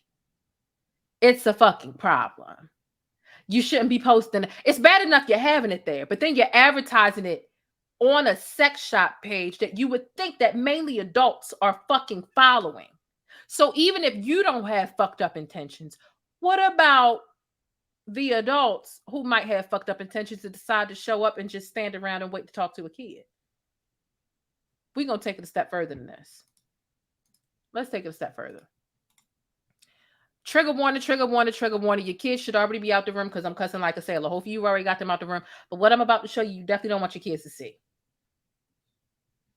All right. I gave you a couple seconds. Hey, thanks for letting me keep you connected and in the know with what's happening in the Black world. Don't forget to smash on that like button for support and for more Black news. Here's the next picture. This is a look of the inside of her sex shop.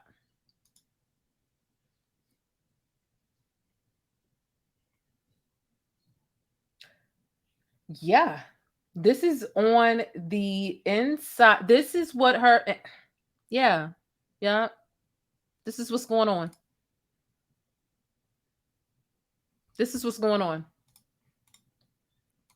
Listen, my question is, I'm not trying to pick. I am not trying to pick on the LGBT community. My thing is, how can I help advocate, right? And why aren't there more people speaking out about people misusing and abusing this sort of labeling when kids are being harmed? I did a story the other day. A teacher tricked a student said that the student invited the student to an art club after school. Said, oh, this is an art club. Come to find out, it was a transgender club.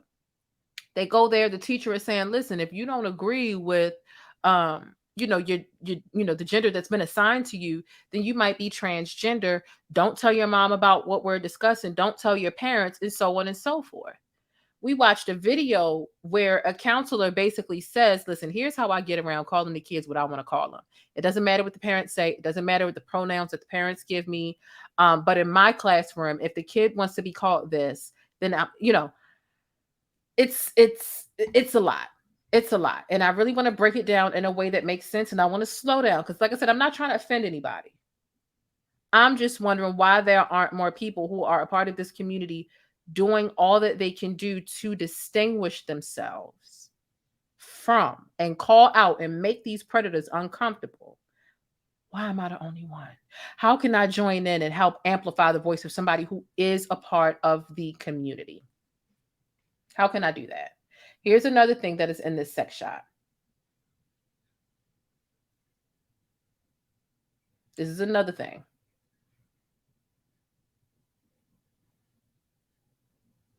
April, you're right. He's a white woman. The fact that he's on the spectrum doesn't help. This is a lot. And you know, I showed you her shop. There's a lot going on. There's a lot. This is just one of the stories, right? I want to get into an update from this story, right? The high school strip club, it was a drag, right? So this was an LGBTQ after school club where the counselor, the teacher, had them put on a drag show, which was basically a strip club, right? So they created a strip club in a high school for kids. Minors were to perform and attend. The update today, it might blow y'all minds, but honestly, it's not blowing mine. It's not blowing mine. Take a look. Take a look at this headline here and take a look at this mugshot. Well. We meet again, lady. Lady, we meet again because I covered you and your atrocity about a week ago. Come to find out, not only are you having the kids perform drag shows at the school on school property, you were having sexual relations with one of the children. High school counselor who put on the school's first ever drag show, which was a strip club show, arrested for a sexual relationship with a student.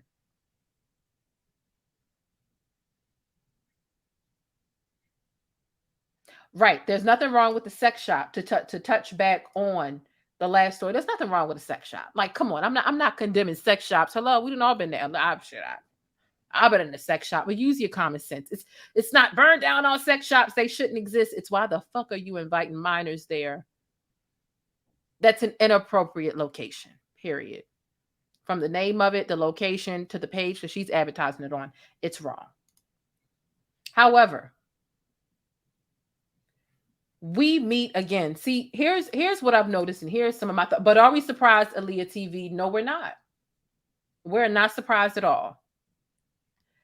Here's what I've noticed, because like I said, we covered the other night the counselor, and we listened to that Zoom call. Thank God that Zoom call was recorded, where we were actually able to hear the counselor say, because the question came up, how do you get around a parent saying, I want you to call my kid this name and use these pronouns? How do you get around calling a child something other than what the parent wants you to call them?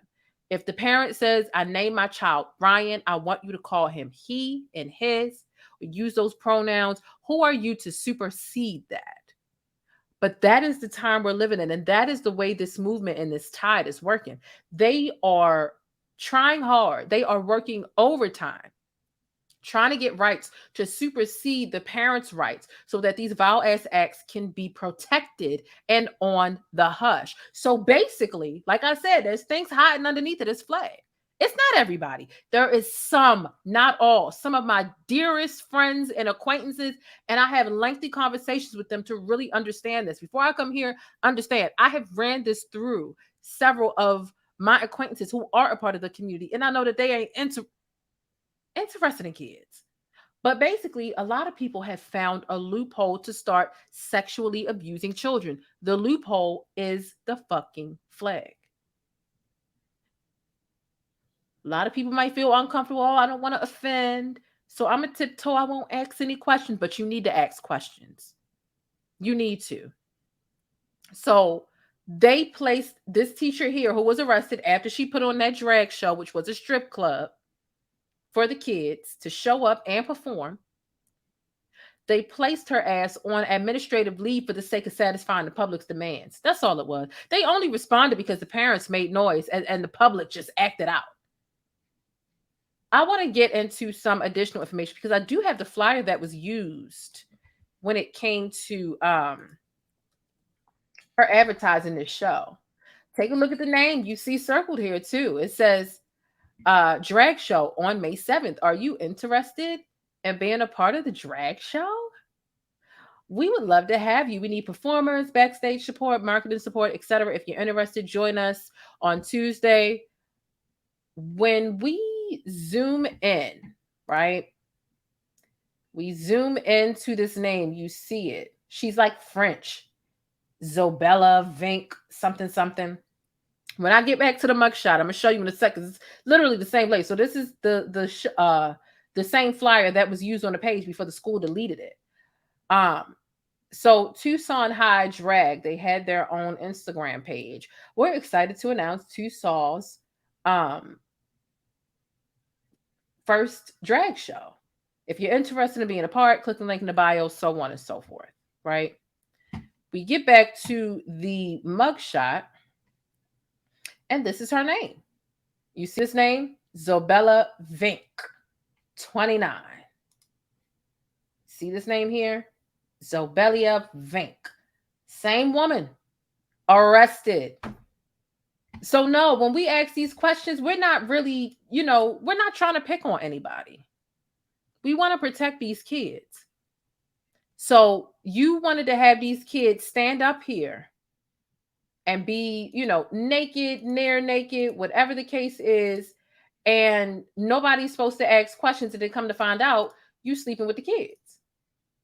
You sleep with the kids. Look what these kids got on.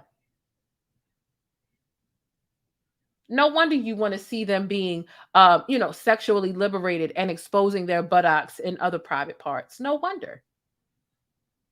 Because you want a piece. Oh, you're nasty. You're nasty. Nigga, you gotta be ashamed of yourself, nigga. Real talk. You gotta be ashamed of yourself. All as you is. It's out of pocket. This pisses me off because it's literally the stereotype. And it sucks. And that is why, like I said, there has to be somebody that's willing to speak about it. My thing about it is, especially the people who have voices, who are part of the community. And honestly, that's a part of what I admire about the people that I fucks with in the community. They are so goddamn outspoken, and they damn near can say a little bit more than what us heterosexual people can say. Because they're edgy, and people, when they say or do things, people tend to be like, listen, just let it rock, because if you say something, they might bust out that I'm a protected class, I feel discriminated. You just let it rock. So they do tend to be a bit more outspoken than anyone else. But my thing about it is they speak out about any and everything else. They speak out about people and things and constructs in society that make them uncomfortable, that make them feel excluded. Even the term breastfeeding makes them feel uncomfortable. So what do? They complained. They did petitions. They did whatever. And now we have national health organizations literally sending out correspondence to the general public and to medical facilities saying, you might want to use the term chest feeding because it's making some of the men who can bear children, it's making them uncomfortable. So you might want to use a term like chest feeding instead, because we don't want to offend the men who can have babies. So if y'all can send out correspondence about breasts that can literally naturally produce milk, and y'all want us to rearrange our entire fucking verbiage, which is the start of the erasure of cis heterosexual women. This is a problem. Y'all want us to change the way that we speak to make the smallest percent of the population, which is pregnant men, pregnant trans men, less than 1% of the fucking population. We've got to change the way that we speak to make them more comfortable. Why the fuck aren't you using your voice to speak up about this? It doesn't make any sense. Y'all can speak about any and everything else. Y'all speak on heterosexual people, unprovoked, everything else. Why the fuck can't you make these groomers and these pedophiles more uncomfortable? It's crazy, and it doesn't make any sense to me. So here's one thing I'm a coin over here on my channel. Some of these, not all. I'm going to continue to say that. Don't take my shit out of context. Some, not all, are using that flag as a shield. They're hiding underneath of that flag. And I'm going to continue. You know how some channels where they say, burn the cape, when they're talking about Dusties and not saving black men or whatever. Over here on my channel, what I'm starting, because I'm not going to stop talking about this pattern because it's a fucking pattern. They're hiding underneath of that fucking flag and they're grooming your children. And why not be more proactive than reactive? You can't undo that trauma once it's done. Then you want to react, and then there's this public outrage only when the public makes enough noise. You can't undo what's been done to these kids after it's already done because somebody's been hiding underneath of that rainbow flag.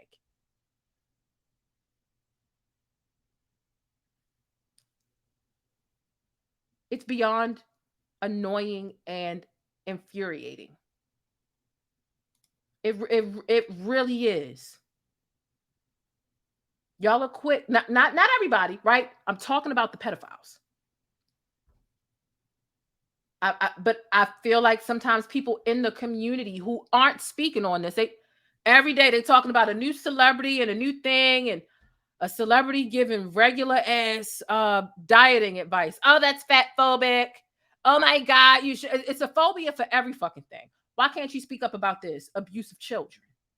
Y'all quick to speak up about everything outside the community and to shame heterosexual people for anything that you can imagine. But you can't speak up about abuse going on in your own backyard. Make it make sense. It looks complicit to me. It definitely reeks of complicity. And I'm not saying that this is the responsibility for every person who is a part of the community. For the people who have a voice, for the people who like talking, for the people who like snapping and going off, do that shit. That's why I did so well and why I do so well when I drag pedophiles, because part of my gift in speaking is cussing people out or dragging people, right? And that's not something I like to brag on, but when it comes to dragging a pedophile, that's when your skill of being hurtful and being loud with your words, that's when it comes in handy. And it's a win-win because there's no point in taking it easy on somebody that wants to violate a child. So use your spice, use your sassiness, use whatever the fuck you need to use to call somebody out and make them uncomfortable, because that's what words do. So I'm talking to the people who already have established platforms, have established voices, have influence, have a platform, have some sort of power. People listen to them. They get views, they get numbers, they have a following. Why are you only using your voice to talk about Nicki Minaj and Cardi B all goddamn day and you can't speak about this? Or you quick to say what cis, hetero, this, that, You quick to call out Will Smith for saying that he's fat. He's not fat because he's not fat enough. He's hijacking the body positivity movement. Here, and you got a whole dissertation for every celebrity doing basic shit, just inhaling and exhaling, but you can't talk about this shit. It's not making sense to me. It's not making sense to me at all. You know, you not being able to speak up about sexual abuse happening within these people are diluting and making all of you all look crazy. It's not the same as one black person gets on TV and slaps another black man in the middle of a show that's being watched by millions of people. Oh, that makes all black people look bad. No, it don't. That's a man that just lost his cool for a moment. No children were harmed.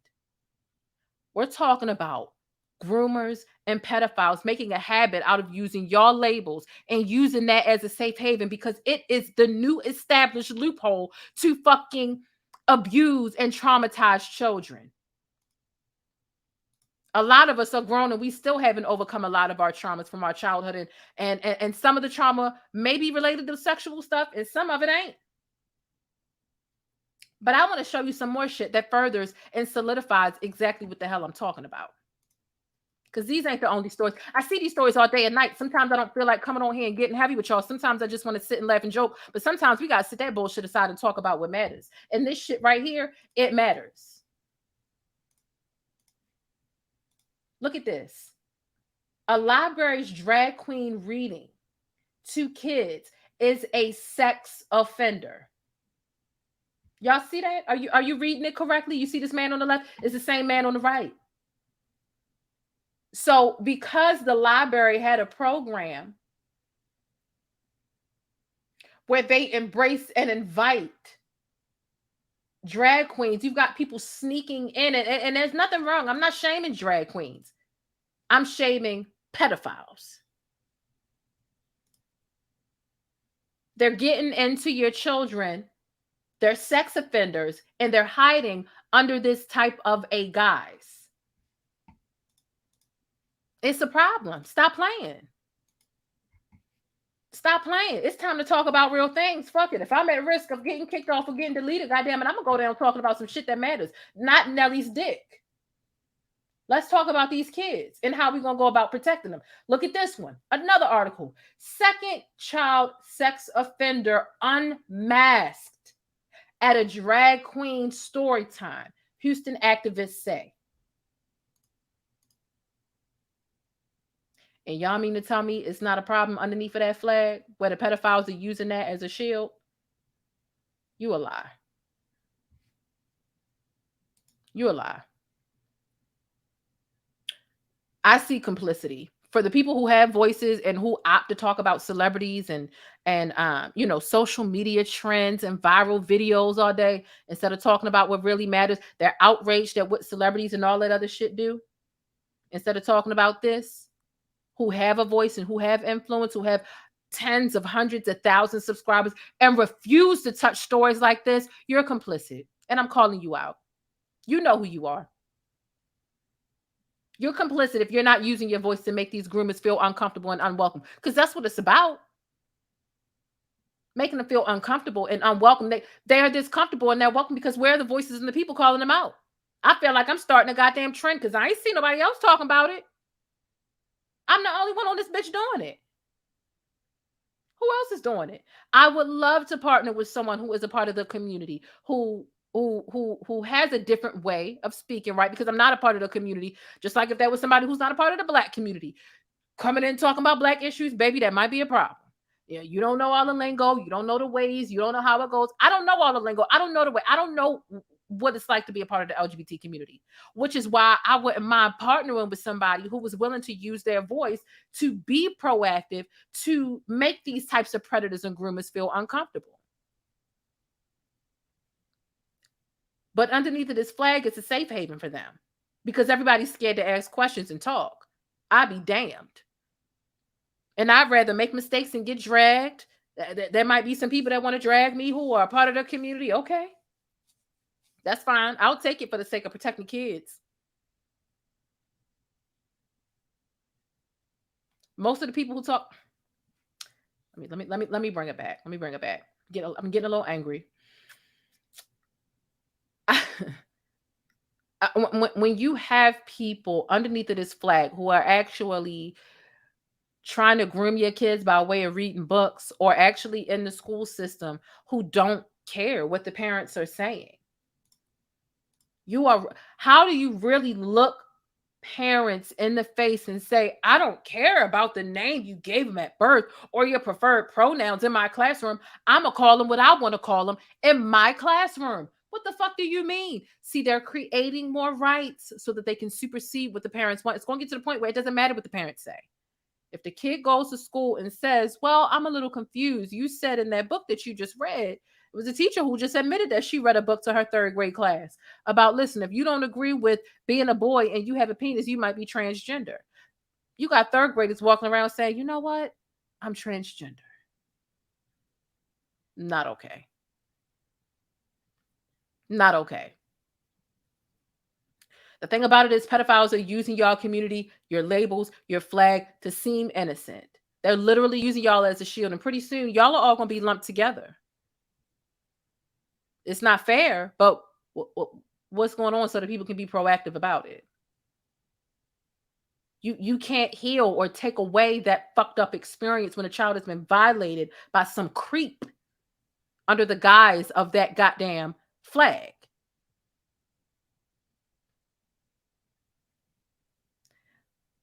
Be proactive more than reactive. That's all I can say. And, you know, honestly, If it wasn't about kids, I would honestly just be like, yeah, I would just back up and be like, you know what, this ain't my fight. Because honestly, this could cause division in the LGBT community. They could be fighting amongst themselves. But we're talking about protecting children. And you know what? Maybe there needs to be some division in the community between the people who are and the people who aren't pedophiles. Y'all need to be divisive because y'all need to kick their asses out and make it loud and make them uncomfortable. But right now, they know they can just walk up, do whatever, and nobody's gonna blink twice. Because it's, oh, you're woke. You're providing a safe space for the kids who are misunderstood, confused, or in the middle of wherever the kid is with their thinking. I know when I was in high school, there were a lot of girls, more girls than boys, excuse me, who went through a phase. I'm not saying that that's the truth for everybody, but I've seen it for myself. There were so many girls who went through a phase when I was in high school, even a little bit late middle school. They went through this phase. I'm gay. Because first of all, when I was coming up, not to show my age, but when I was coming up, there wasn't it was gay, straight, bi. That was it. Talk to my parents and my grandparents, they only had gay and straight. You talk to them about bi, they'd be like, what? Bi mean gay, whatever. But there were a lot of people, so it's not fair to drop all of that heavy stuff onto young, impressionable minds when they just need to sort through whatever they're feeling.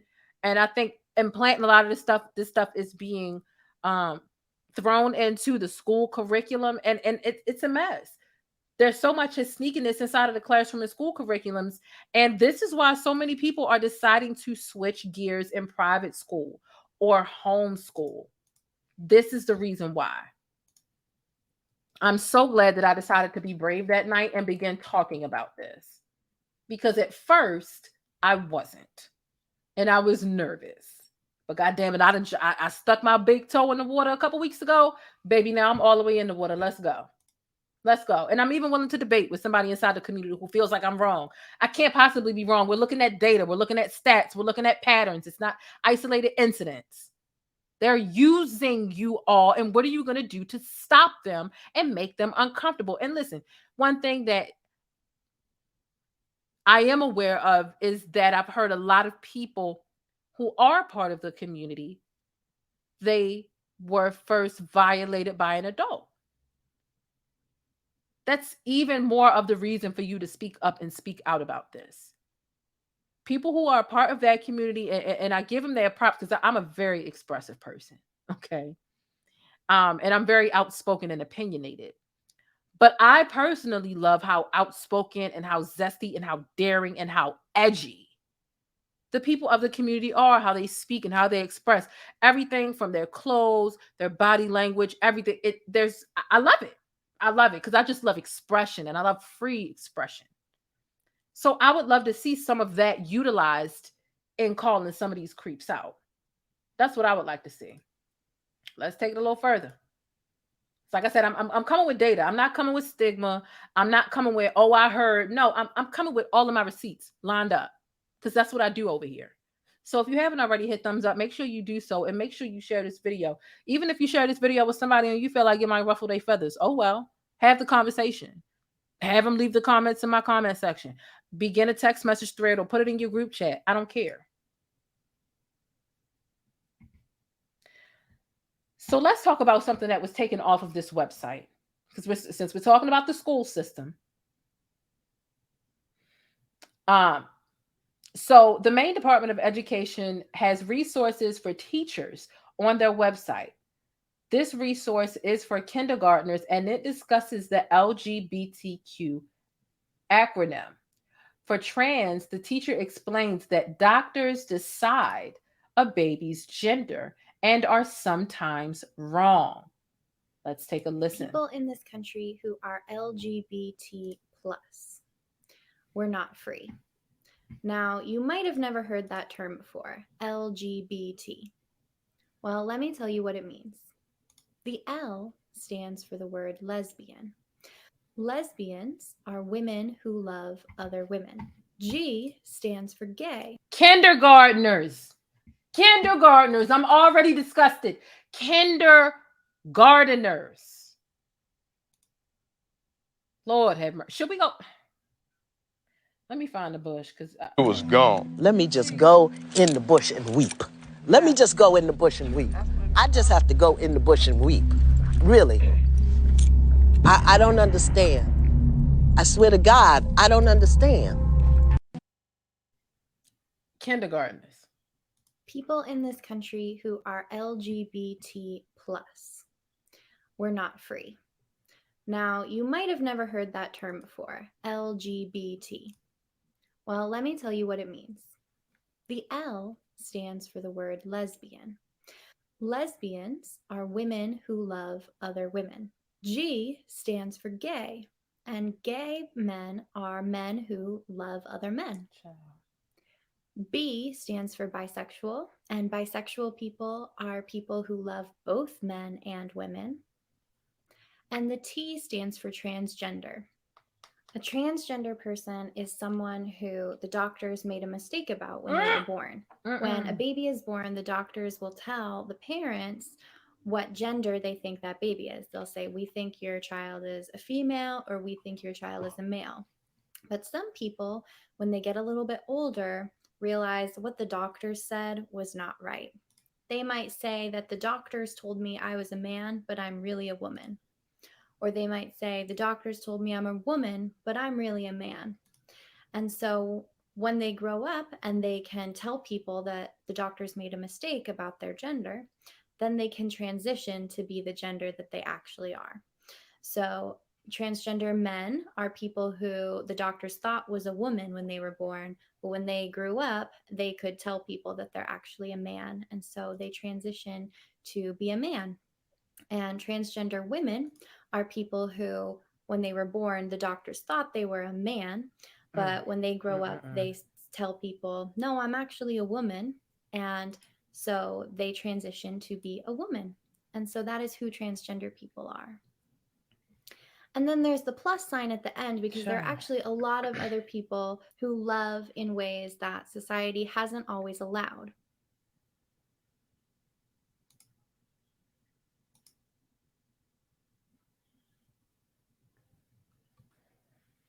We already been to the bush a couple of times, so I'm not trying to do too much with the bush.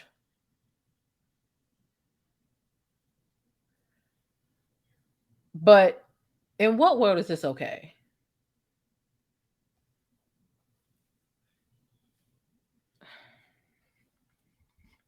I get taken aback every time.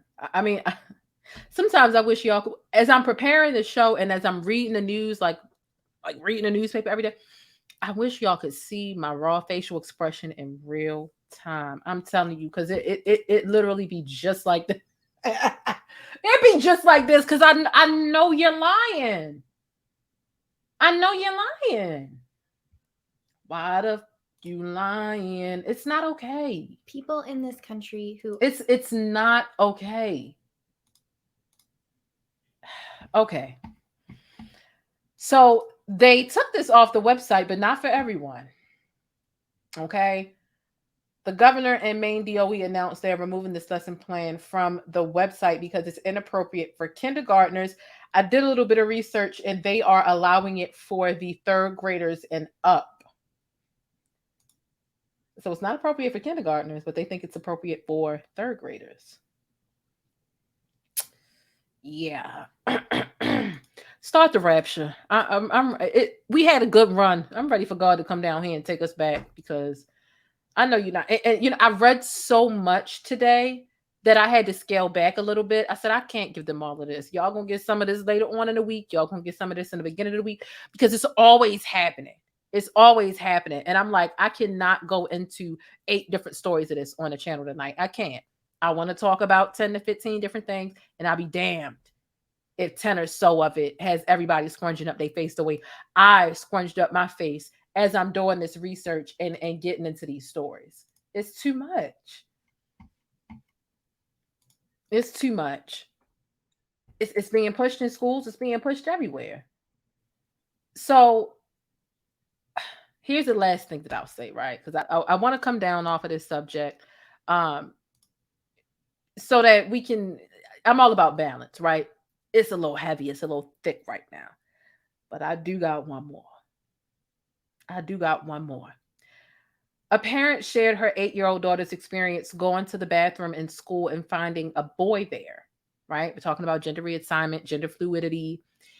And there are instances where there are a lot of high school girls and otherwise who feel uncomfortable walking into the bathroom and seeing a guy there. They feel uncomfortable for multiple different reasons. Some of them I'm so proud of because they're actually standing up and holding protests and sit-outs and refusing to go to class to really take a stand against how boys are being allowed to go into the girls' restroom. It makes them feel uncomfortable, as it should. I'm a grown-ass woman, and I don't want to see no man in my bathroom. I don't. Either find a family bathroom or it's not my problem to figure out where you belong in society or where you should use the bathroom. I just know I shouldn't be infringed upon in that process. And I have that right. And so do high school girls. So let's get into this. The boy was allowed to be in the girls' bathroom because the school policy says that students can use school policy. I would say I would feel more comfortable with adults having to fend through and sift through these types of issues rather than kids. I can see them applying something like this to public facilities. But even public facilities have children there too, right? We're talking about a learning facility. The boy's allowed to be in the girls' bathroom because the school policy says the students can use whichever facility they feel matches their gender identity. So if they show up to school tomorrow and they say, hey, look, I'm a girl, call me she, her, I'm going up in there today. That's what they can do. And one thing that I've been seeing as I've been researching all of this stuff is that these kids are changing their pronouns multiple times a week. And which makes it difficult for the teachers to even keep up with, because they're like, one day their pronoun is this, another day, because they're confused and they're going through whatever process of sifting through how they really feel. So why should everyone else have to be, infringed upon in that way? But let's take a listen to this. Locker room, shower, without fear in the district. I am here today to share my daughter's story, who is in elementary school. She came home from school and told me about a situation that had happened, how her and a friend went to use the restroom, except at this time there was a boy in there who was dressed like a girl. She said they were very uncomfortable and she didn't know what to do. She said they waited in the hallway until he was finished. As any concerned parent, I called the principal to find out what was happening. I was told under the law referencing Title IX Education Amendment Act of 1972, students may choose to use whichever restroom, changing, locker room, or shower they identify with. I was dumbfounded that the very amendment created to protect women's and girls' rights was now being referenced to destroy them. Since then, my 8-year-old now has come with the same encounter, to which she has told me she went to the restroom and ran into this boy. She held it because, Mom, I didn't feel comfortable using the restroom in front of a boy. I held it all day long. My daughter spoke up, voicing their feelings, as have many other girls at this school. Please hear their voices. And my voice as a concerned parent. My daughters and all the little girls at this elementary school, quite frankly, were blindsided and forcibly put into a very awkward situation with no warning whatsoever. Shame on the leaders of this district for not preparing or preventing this complete violation of modesty, privacy, and intimidation factor that these girls felt and continue to feel. My rights as a parent were taken away when I had to explain to my 8 and 10-year-old daughters why a boy with boy parts is in the girls' bathroom dressed like a girl. I was forced to have a very hyper-sexual conversation that I didn't, and I still don't, feel was age appropriate for my girls. I was given no choice. And speaking of no choice, the district's trans identity guidelines that allow biological boys that identify as girls to be permitted in every area designated for girls from elementary to high school is horrifying to me. These are very private areas, and we are failing our girls by ignoring their voices. This is a blatant violation of many of our religious freedoms for modesty and their right to privacy. Let me just say, I believe in inclusion of every student. I have empathy for these students and their families. They are standing up for their child's rights, but so am I. Our girls have a right to privacy, dignity, and while using the bathroom, locker room, shower, without fear that a biological boy is going to walk in on them and see their exposed bodies. I implore you to work with all parents of all students to find a solution that is truly equal and inclusive of every student, not just some. Displacing hundreds of girls that are not comfortable. This is not inclusive. This is discriminatory. Thank you for your time.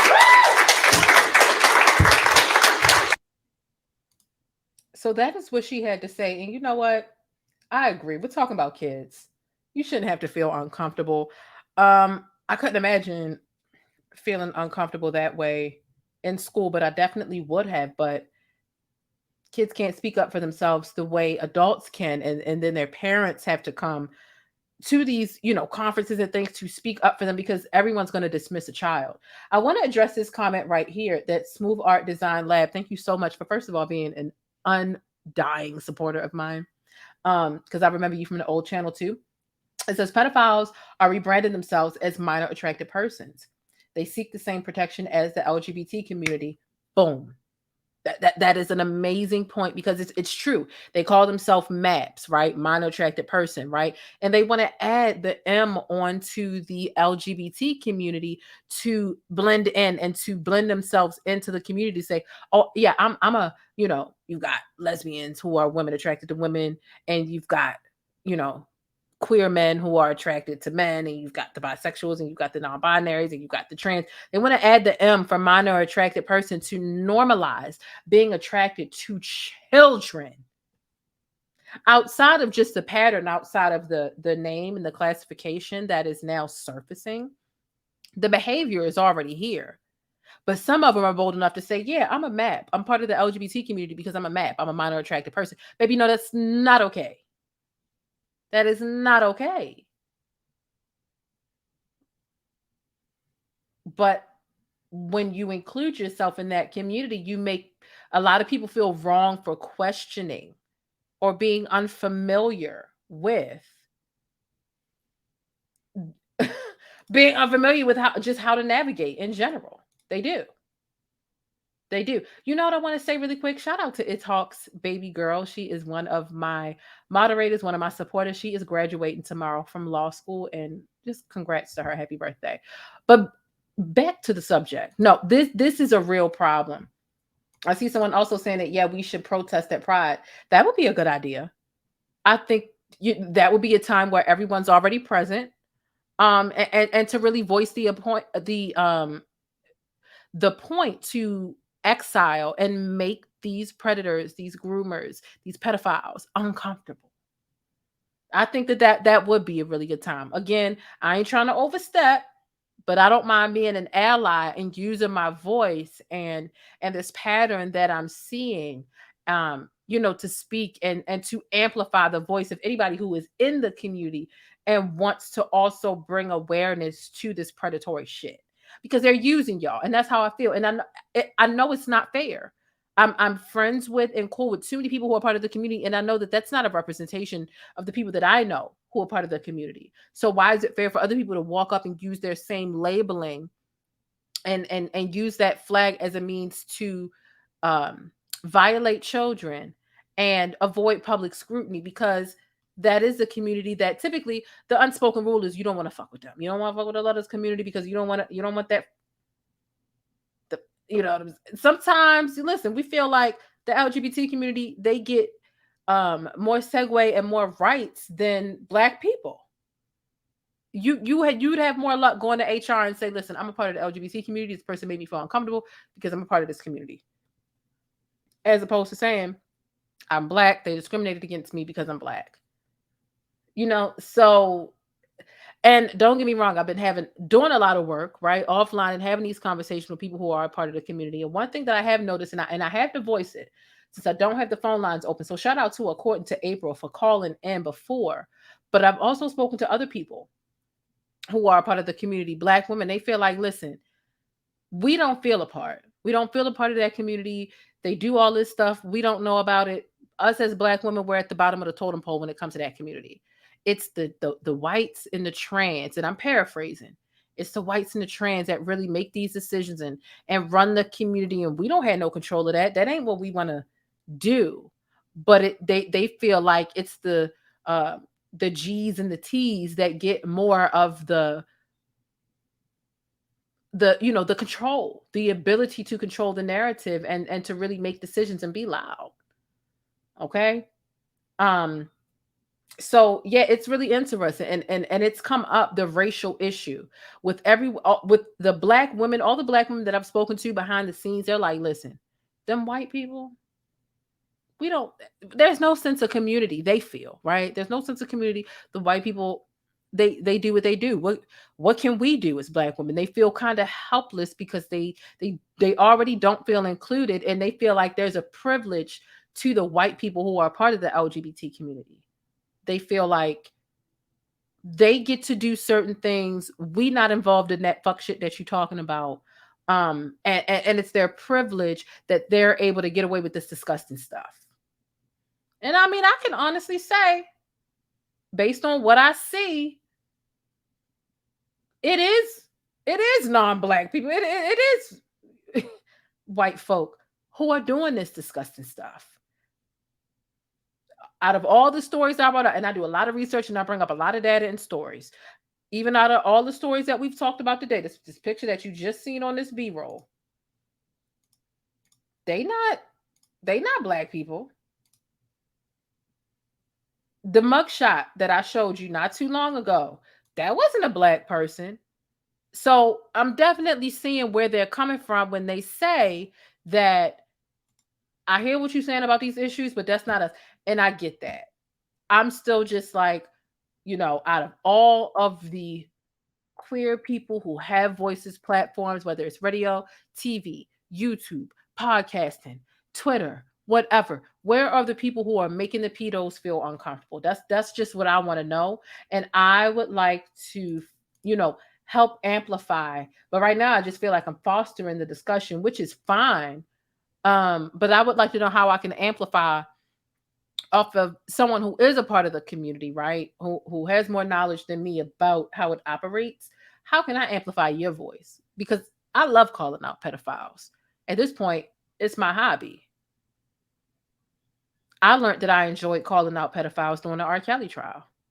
I had no clue. It gives me an opportunity to be intense, to call you the piece of shit that you are for infringing upon a child, enforcing and violating a child. It gives me that ability to make you feel like shit because you should. So how can I help? That's all. That's all. But like I said, we go through all these pictures, non-Black. The next one I'm about to put on the screen, non-Black. What's really going on? What's really going on? Yeah, it's time to ruffle some feathers. It's time to ruffle some feathers. It really is. We need to stay in the know and not dismiss them because, hello. But sometimes we feel uncomfortable going up against white folk. We feel like, oh my gosh, who do you know? What are you going to do? I've had a white person strike my channel before because I spoke out about what they did. Person who stormed into the Capitol. It wasn't January 6th. It was another day. But nonetheless, yeah, they do target because you never know who they know or what laws they know about or whatever the case is. But listen, that is the heavy part of the bus ride. There was another story I found today. I said, this is just too much for me to drop on them all at one time. I'm gonna get it to y'all another day. But what I can say is I feel like a lot of the predatory part of the LGBT community, because it's not all of them. Here's what I'll say, because I'm trying to be careful with my words, right? there's a lot of fetishes and pharma profits involved in the grooming aspect of the LGBT community. I'm just going to leave it at that. The full context will be in a follow-up whenever that follow-up is. Sometimes I got to get this stuff a break because it does get me upset. We're talking about kids. We're talking about protecting children. So I'll just leave it at that. And we just going to move on to the next neighborhood. Put on your seatbelts. Let's pull off to another neighborhood.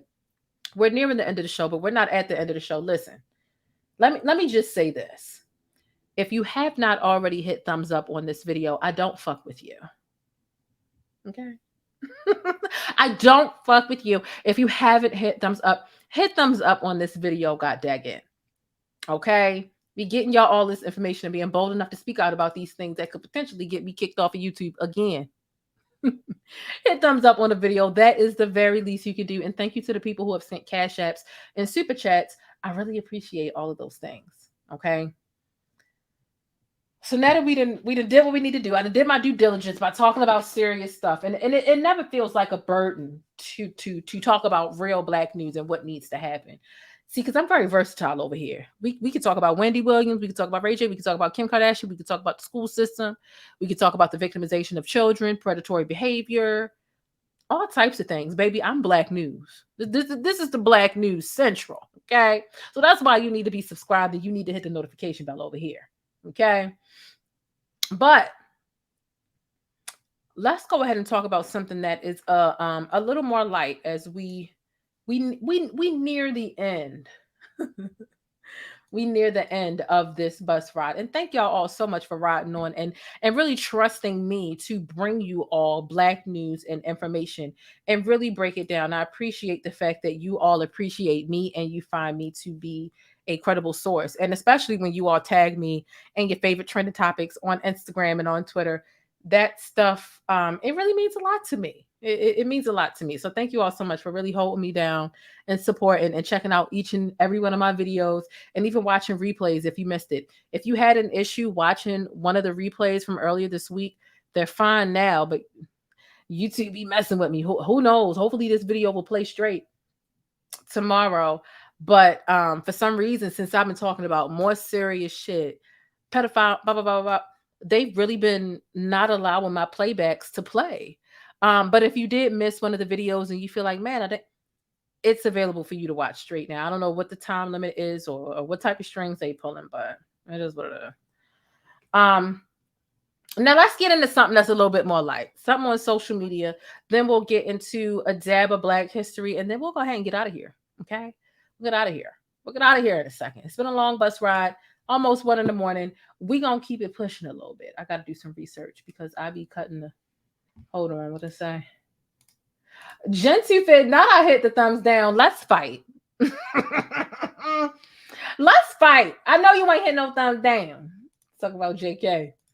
The Famecom Network said I got to do some more research because I be cutting the short shit short and go in immediately. I don't be giving a fuck about giving pronouns and acronyms. Yeah, I know. It can get so exhausting trying to tiptoe around that stuff. And so, I try to be careful. Listen, y'all know my intention. And if you don't engage in pedophilia, then I'm not talking to you. Well, I'm sorry, then I'm not talking about you, but I am talking to you in the sense of help me understand who was calling this stuff out. That's it. Just help me. And hopefully you're outraged by this type of behavior. And hopefully, you could nudge someone who is a part of your community to speak up and speak out about this type of behavior that victimizes children. But like I said, let's get into something that is a little more light, child. I am one out. Hey, Darlene, thank you for coming back. You said you're just getting back. Well, I'm glad you got back here, Darlene. Let's get into the next subject. Okay. This is a viral video. Okay. This video went viral online a few days ago, and I want to see what you all think about it. Listen, how I feel is very cut, clear, and obvious. But I want to know how you feel about it. This social media bus, we talk about real life. We talk about social media. It is a social media stroll, right? Where we scroll social media, we talk about what's going on. And we talk about real news and celebrities. Let's see what you all think about this. So you're just gonna sit on your phone? Yeah, are you gonna get up and start walking? Why do I have to walk? Like, I mean, you look close enough to walk, so. but you drove me here, so I don't get why I'm walking home all the time. Like, I don't get that. Doesn't make sense to me. I mean, you know, you don't want to come back to my place, so there's no point in me not wasting gas. You can walk from here.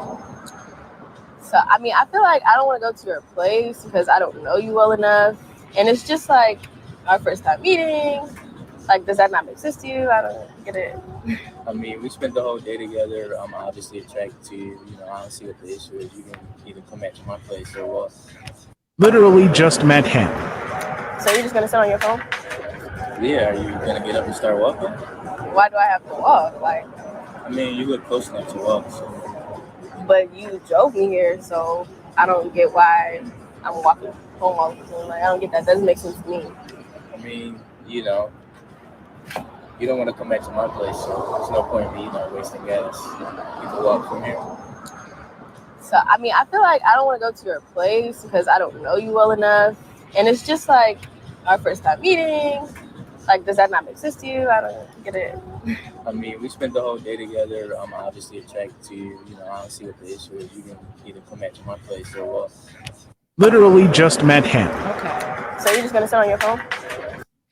So we heard that clip. And basically what's happening here is this fella feels like, because this is the first day he met Shawty, and he feels like they spent all day together, which might have been like 5 hours or whatever, who knows? Because she doesn't want to go back to his spot, whatever that spot may be or look like, he's going to make her walk home. Although he picked her up to go there. It's that first date. I wish he would have showed his face too. Oh, baby, you dodged a bullet. I'm glad you recorded it. I'm glad you recorded it because it lets women know. But men do stuff like this. Oh my gosh. I hung my jersey up, baby. But yes, they do stuff. You know what? This is the reason why when I was out here in these ghetto streets dating, and getting a couple of free meals from niggas. Because niggas just couldn't accept the fact that I'm not open, I'm not interested. That's okay. I just want to talk. All right, well then you buying me dinner, you lunch, you know, whatever. I do not trust a man to drive me to a date. I just don't. Because first of all, if the man is mad, the man could get mad about anything. And I realize that. They could get mad because you and the server had a joke that y'all was laughing at. One thing you never want to do, this is in general, right? But I'll start first from the perspective of women. You never want to be in a car, in the passenger seat or wherever, when a man is driving and he's mad. When a man is mad and he's driving, you can tell. And baby, you are in danger. I'm in danger. Yeah, you're in danger when a man is upset and he's driving. 100%. But also I can say when a woman is upset, you can tell too. So in general, who knows if the person is going to be upset with how the date went, what you did, what you didn't do, what you're willing to do, what you're not willing to do. Something may have happened at the restaurant and they either don't want to drop you off or wherever they pick you up from, your first time meeting them, your real address. God forbid you don't want to deal with that man anymore. Because now he got your address so he can stalk and harass you because you're not interested. Now every day you leave out for work, you got flat tires because the nerve of you to not be interested in this man. It was always, and I appreciated the offer. Oh, you want me to pick you up? Oh, baby, I will meet you there. I will meet you there. Ain't no fucking way. By the time a man drives me and picks me up for a date, I guarantee you it's been at least 7+ dates. And even then, it's risky. But there has been a time where a fella did pick me up for a date because it had been a while. And he acted so funky while we were there. I was like, you know what? I'm going to get an Uber. I'm good. That's why it's important to always have money. It's important to not go out on these dates and be completely broke to the point where you're literally stranded. If you ain't got at least $50 in your account, if you really out here on a date freeloading to that capacity, and you ain't even got $50 in your account to catch your Uber home, baby, you are in danger and you set yourself up. I'm not saying it's right or you deserve to be in whatever uncompromising situation that you're in based off of how this date went, but don't you ever leave out the house without enough money to catch your Uber home. Don't ever do that. It's dangerous. It really is. And so, old girl right here, she dodged a bullet for sure. 100%. And this the first date, and this is a power move. This is a power move. Oh, you don't want to go back to my spot? Oh, you can walk. You know, a weak-minded ass woman would have been like, all right, I'll go back to your spot. Just so she ain't got to walk. I mean, hell, I don't give a shit if I had on stilettos pumps in the club. How many on it could get? I don't give a shit if I had on stilettos, pumps, or Air Forces. I should not be put in a situation where I have to decide to either go back, an ultimatum, where I either got to go back to your spot or walk. But for some weak-minded women, see, the thing is, niggas try shit like this because it worked with somebody. So he done clearly dealt with some weak-ass bitch. And I'm not, I shouldn't call them that. It's late at night. Excuse me. My mouth get a little reckless when it's late at night. But he's clearly dealt with someone who really accepted this young-ass manipulative bullshit. Go back to your house or walk. Baby, I'm not walking anywhere. I'm going to call this Uber and excuse me. I would have walked around the corner. I don't want to talk to you anymore. I'm walking around the corner. Don't follow me. Excuse me. Leave me alone. I'm walking around the corner and I'm calling my damn Uber. Because ain't no way. Ain't no way. Baby girl, I hope you realize you dodged a bullet. Thank you for exposing him. Next time, give us his @ name and shit. Hopefully you got his little social medias and whatnot. We want to see what he looked like next time. Take it a step further. Shit. I would have faked me. Well, if I could have contained myself, faked me and unbothered and took a selfie with that nigga. Pretended to like that nigga and then exposed that nigga. Because ain't no way. We rocking stilettos. We rocking stilettos. Oh, we rocking. Oh, she had money. She paid for the date. Yeah, so it's just the principle.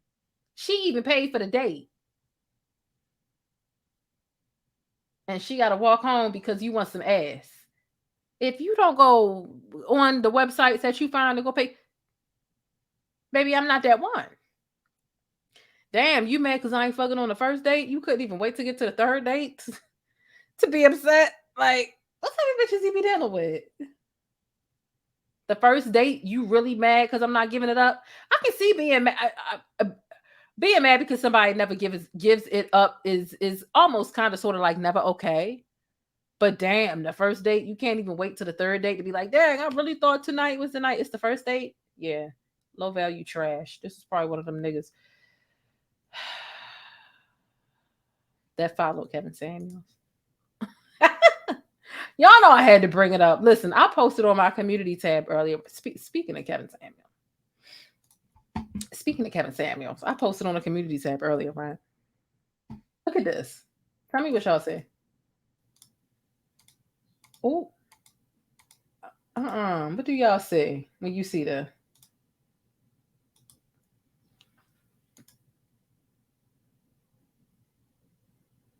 Yeah, she paid for the date. Y'all ain't. Yeah, she paid for the date. Now she found him on Plenty of Fish. I said, what do you see when you look at this picture? After 5 p.m. These what do you see when you look at this picture? This picture's chaotic. It's a lot going on. If you've been on the community tab, then you already know what this picture right here is all about. You already know.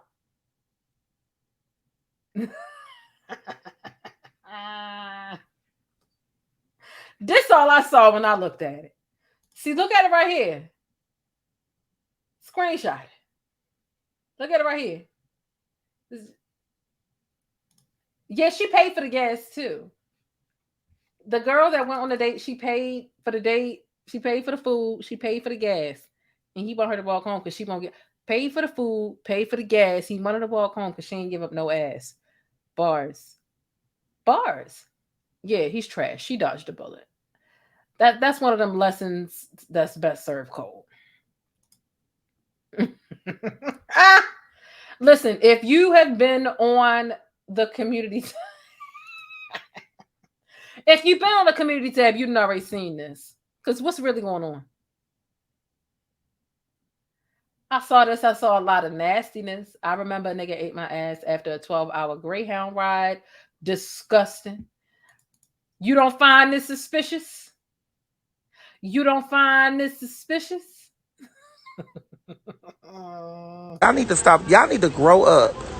Grow up. Tired of telling y'all to grow up. Y'all need to stop it. I'm tired of it, y'all. You ain't finna work me out. So that's that. And like I said, this is what I saw. This is what I saw. And you know what? And it stank. It stank.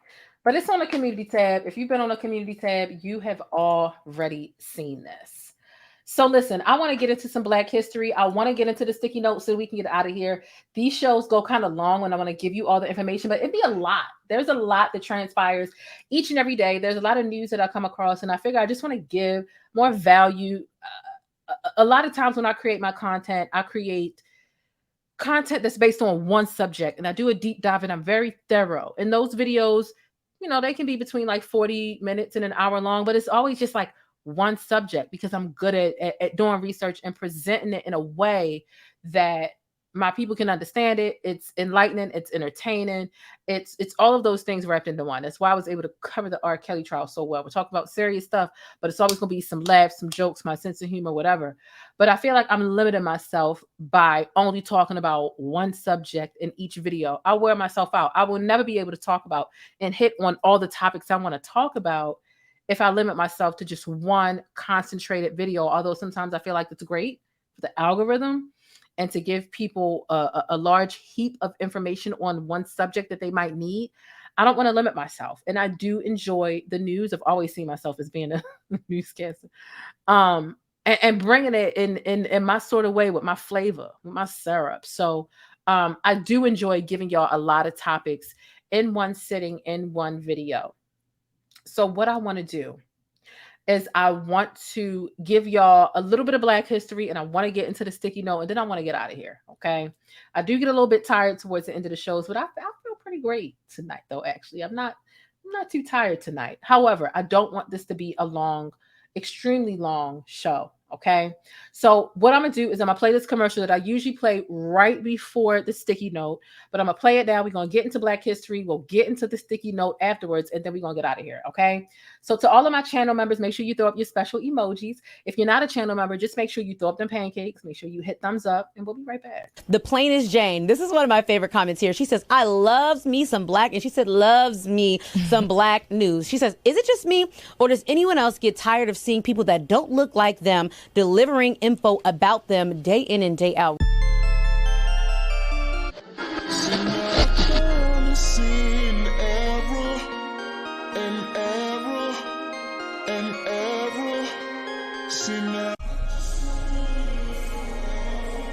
So wait a minute, you ain't joined the channel yet so that you can access special perks over here with the plainest Jane?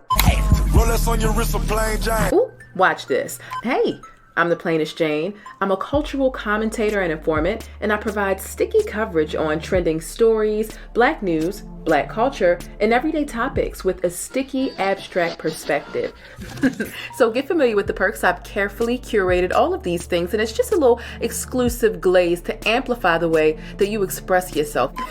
So get comfortable, get used to our official emoji over here. That is the pancake stack, because it's always sticky in Hollywood and in real life, and especially when you spend the time over here with the plainest Jane. Like I said, I hope you enjoy the exclusive glaze that I've provided for you to amplify the way you express yourself, and I hope you enjoy the digital vibe. Hey, listen, I always want you to keep it sticky, but be sure to think critically and independently, regardless of what you hear from me or anybody else. But most importantly, I hope that you're feeling all right, and hopefully you've had some time to tackle some of your invisible problems. I know I got a couple of new subscribers, and I just want to say thank y'all. I really do appreciate you. And if you're not quite feeling all right, this channel right here, once you join, It's going to help you kick back and decompress always, but it'll also keep you in the know with what's happening with the best Black news, celebrity entertainment, and a splash of controversy. So again, get comfortable. The first drink is on me, all right? Act like you got some sense, and I'll see you around. But don't forget to keep it sticky 24/7 by following me on Instagram, but hit that notification bell so that you always know when I upload and you get your dose of syrup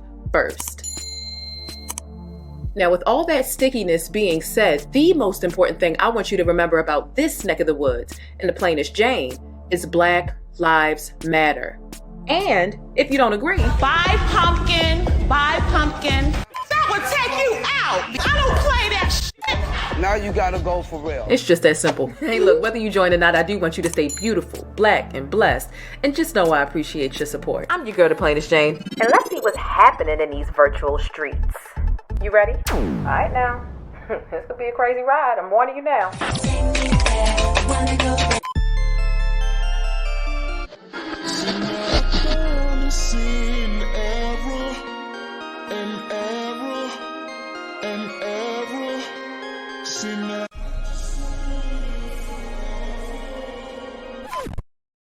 And we're back. Okay. Not my camera acting up. What's T, camera? Girl, not the camera acting up because I'm trying to give y'all a little bit of Black history. Hold up. That ain't right. That ain't right. Hold up. They playing with me. Y'all, how about my camera?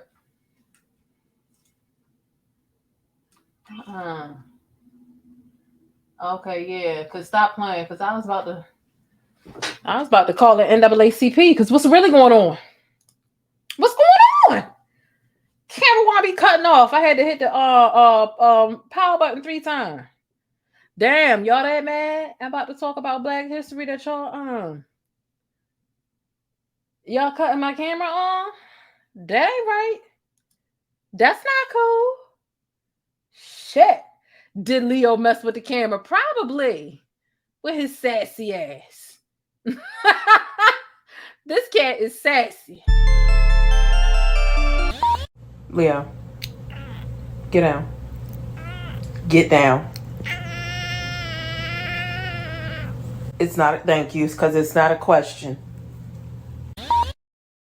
Because, first of all, the way he answered me the first time was like, what? What? I don't have time for your shit. Did you hear his lips smack? He said, what? What? He said, what? Leo, get down. Get down. It's not a thank you, because it's not a question. Because what did I do to deserve to be... It'd be my chair, and he just... What did I do to deserve that? All I have been doing is feeding you for the last 8 years of your life, which has been your whole life. So I just don't understand why I deserve to be talked to that way as your mom. No, that is my baby, and he is sassy, moody, nasty. Talkative, opinionated, hey. Yeah, he's all that. Whatever. That's my baby. That's my son. Okay. Leo is a trip.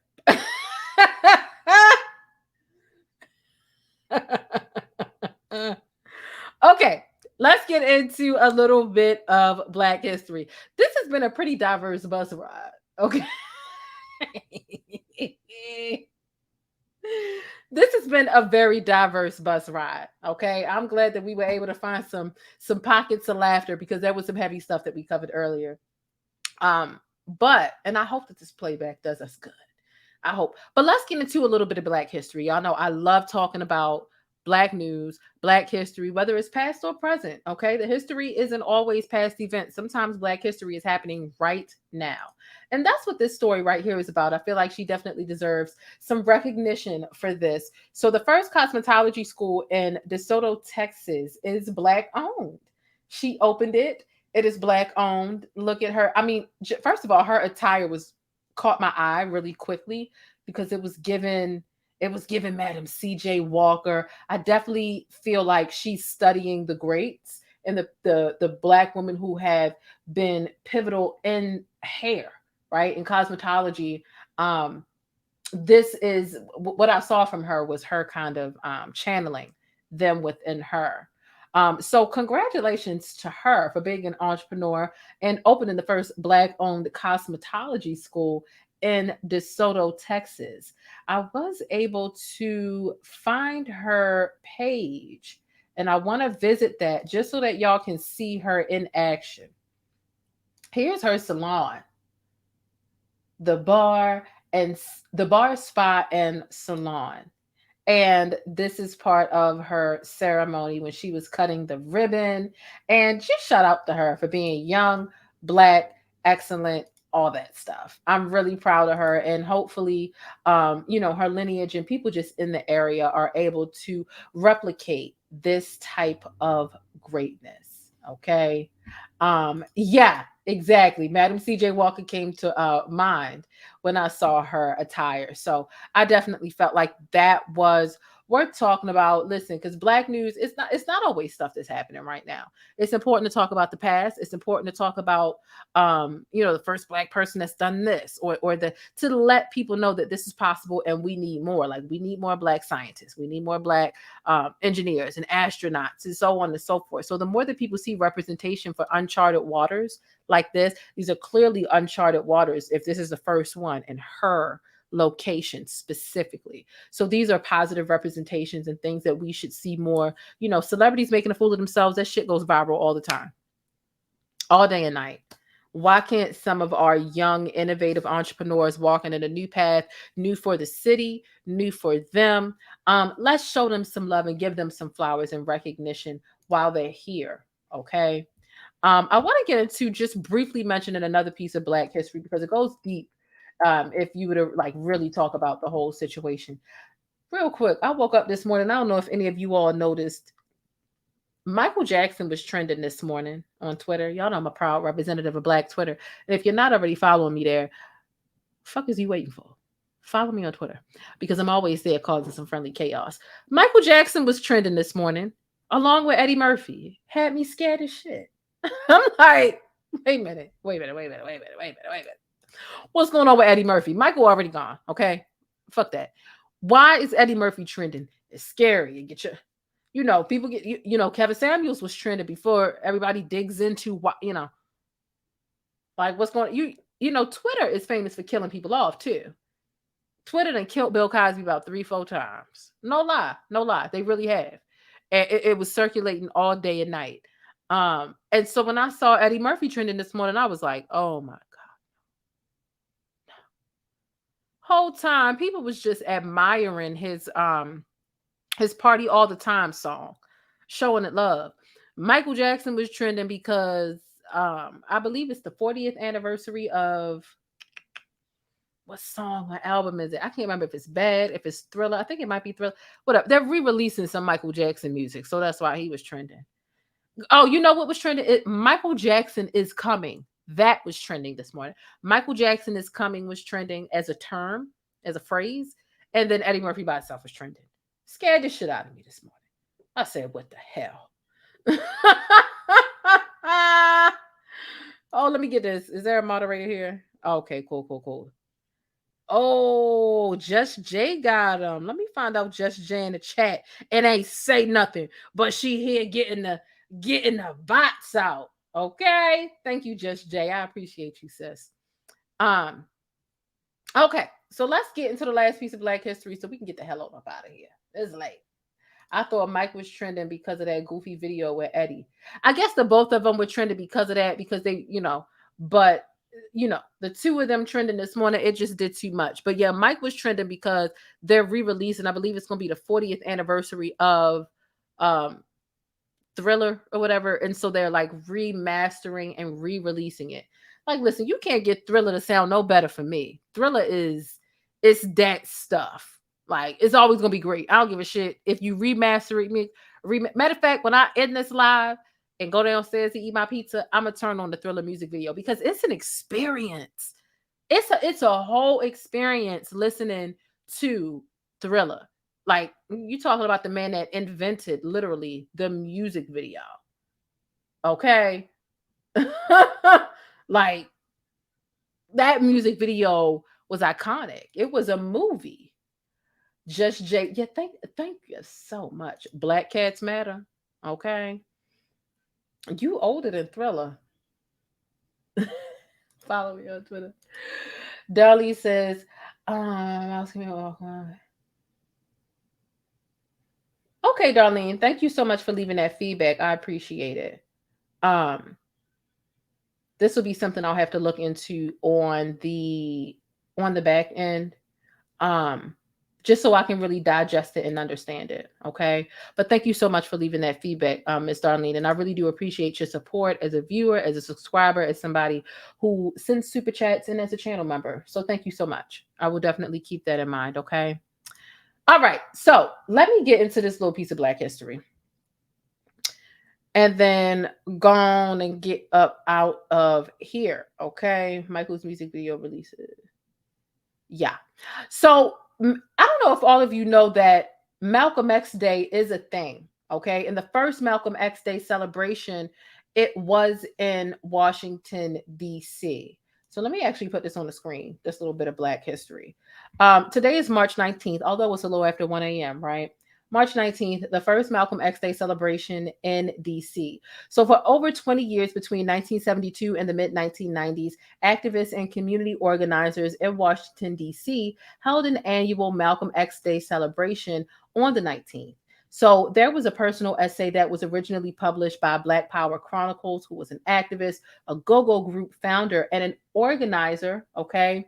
So they are able to tell their story and how he helped launch the celebration and how it became the longest running, largest annual event to celebrate the legacy of Malcolm X. We all know that he is a slain human rights leader. So this was a unique event to honor Malcolm X because it featured go-go bands, and it's a big thing. So I read through this personal essay myself, and there was a lot of information. This was somebody who was really interested in being an activist. They kind of created their own roots and just finding a place to get in, fit in, and create other events for the betterment and for the liberation and the freedom of Black people. And so Malcolm X Day was one of the things that they really were able to hone in on and create, and it's still a thing to this day, at least in DC.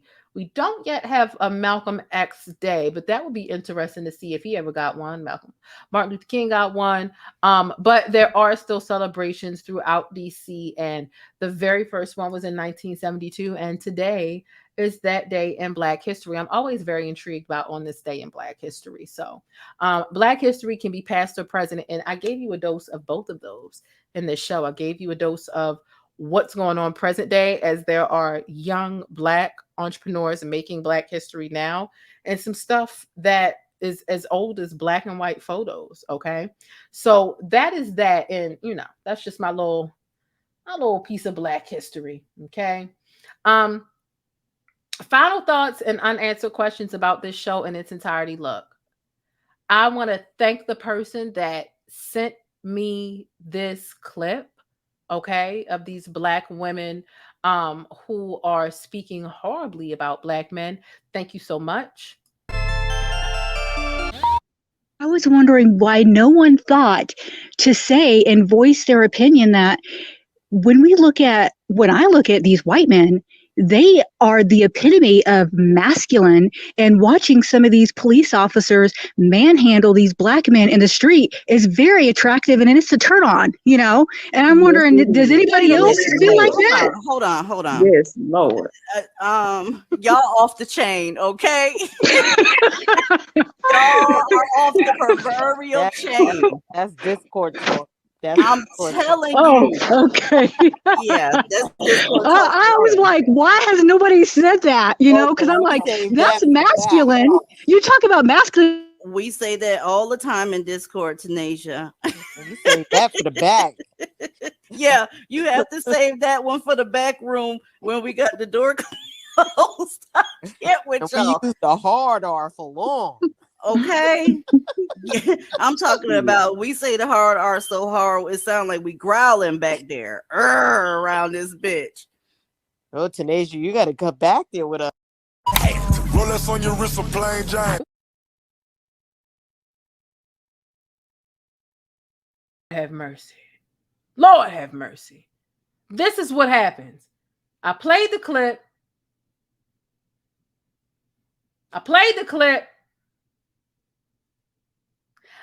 I had to get something out my nose.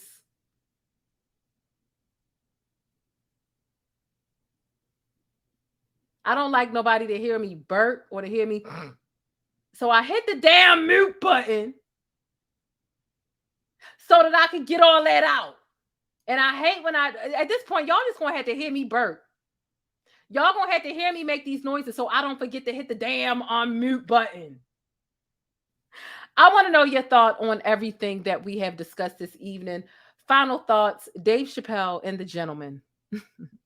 The gentleman who decided to hop on stage, he was out of the limelight, but he's back into the limelight because him circulating in the headlines, he had an attempted murder charge that was put on the back burner, but now it's been put on the front burner because Carmen came back around. It's been knocking, okay? We spoke, I can't believe I got so much to go back over, child. We spoke about Wendy Williams, right? And the specifics. As I feel so fucking stupid.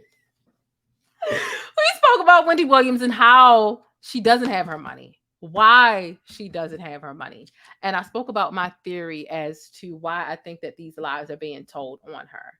I feel like these lies are being told on her because they want to catapult her into another public situation where she appears to be populated and unwell and more unwell than they have been able to successfully make her seem in the media in the past.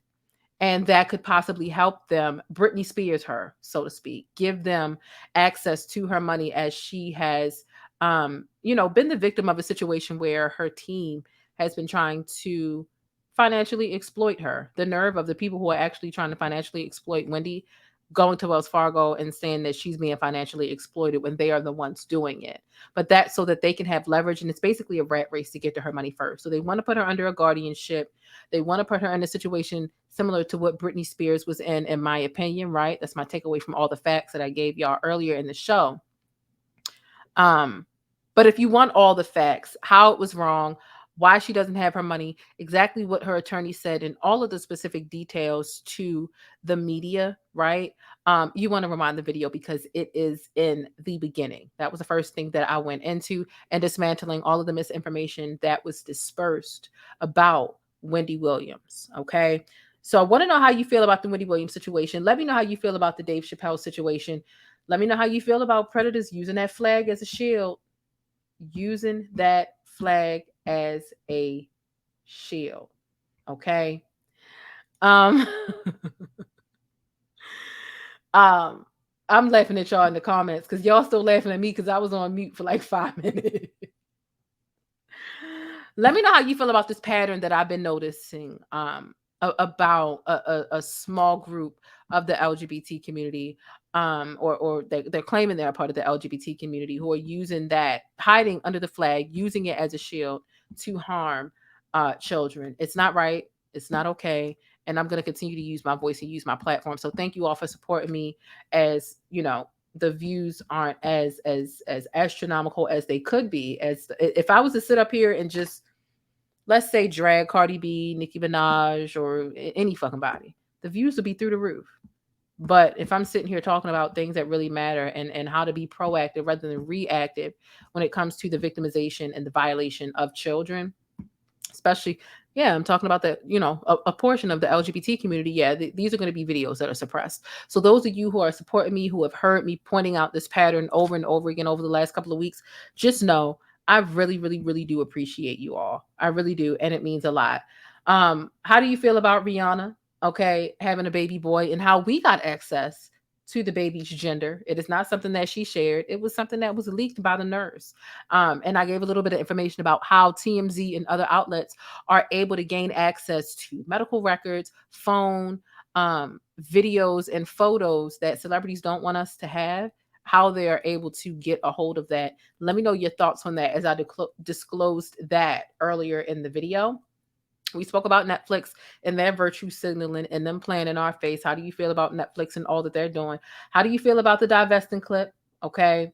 The cop who got fired for making fun of, he didn't get fired. He's on leave without pay. And also the 911 operator who decided to hang up on the manager who was calling, as the massacre, right? The hate crime against 10 Black people was committed. And all things that we discussed in this video. Listen, I want to know how y'all feel. I should be checking the chat more often than not. Sometimes I don't check the chat because I'm trying to stay focused on my subject, right? And so I wish I had to check the chat earlier, because all of y'all were telling me that I was on mute. Okay. All of y'all was telling me I was on mute at the same time, and I got a nerve to be looking on my phone, and it's on the screen, and I didn't see anything.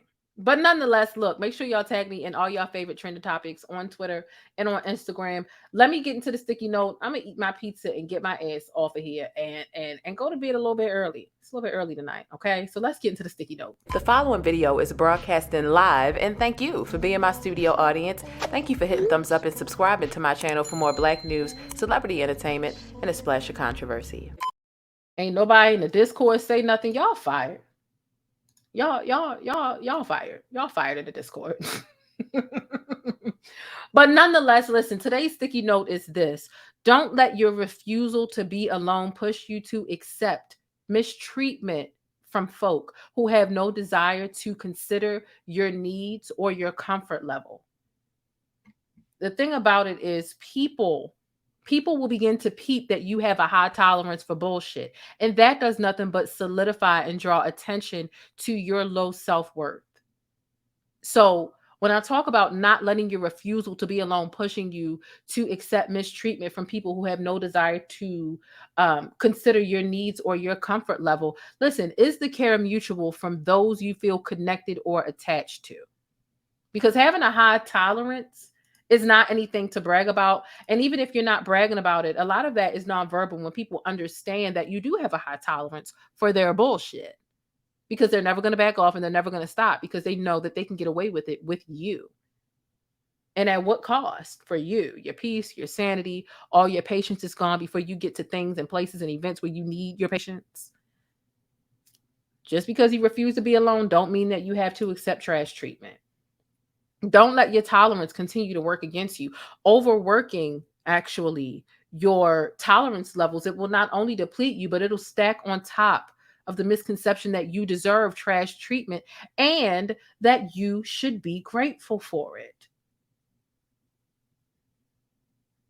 Okay? So just because you refuse, and I get it, sometimes you're lonely, whatever's going on in your life, and you feel like, I just got to tolerate whoever wants to spend time with me. But your refusal to want to be alone may have you dealing with some crazy shit that you shouldn't be dealing with. And sometimes loneliness can be loud. It can be saddening, but there's a lot of self-rediscovery that can be there. And I mean, listen, I know old figures of speech are old figures of speech. When they say I can do bad all by myself, like, you really can. And at first it might start off as doing bad all by yourself, but you'll come to, get more comfortable with being by yourself. And it doesn't have to be bad, but I understand it can feel bad if you're codependent or if you're used to someone always being there with you. But if you can't stand silence with yourself, if every time you realize you're alone with yourself, you got to call somebody or just submerge yourself in company without really doing inventory and checking to see, is this company conducive to me, what I need and what I want? 9 times out of 10, if you're running from being alone, there's some problems that you need to sort out.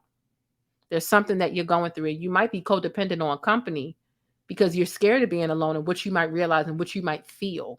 So it might be time to actually, it's hard. And trust me, I get it, because I have been there before. Just like, can't be alone. Who and how can I submerge myself into people? I don't give a fuck who they are. I don't give a fuck what's going on, but that shit is dangerous. It's dangerous. And people begin to realize things about you, things that you aren't even articulating. They begin to realize these things. So like I said, people begin to peep that you have a high tolerance for bullshit, and it does nothing but solidify and draw attention to your low self-worth. Okay? So that is today's sticky note. And listen, if it resonated with you, be sure to comment down below. I'm doing me, so I know it's real. Look, thank y'all so much for watching. Thank y'all so much for telling me that I was fucking muted. Okay?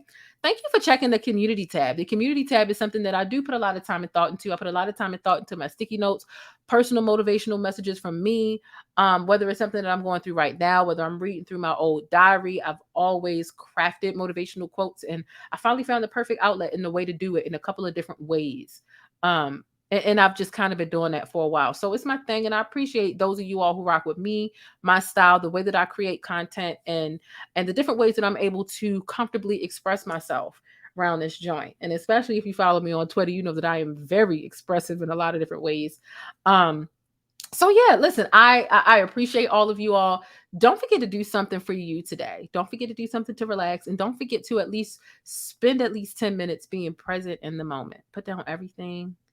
Put your phone down, unplug from social media for at least 10 minutes and just be present.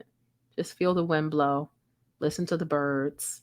Listen to your air conditioner or your fan run, and just feel the moment and look into the sky and see how you feel. Take inventory about how you feel.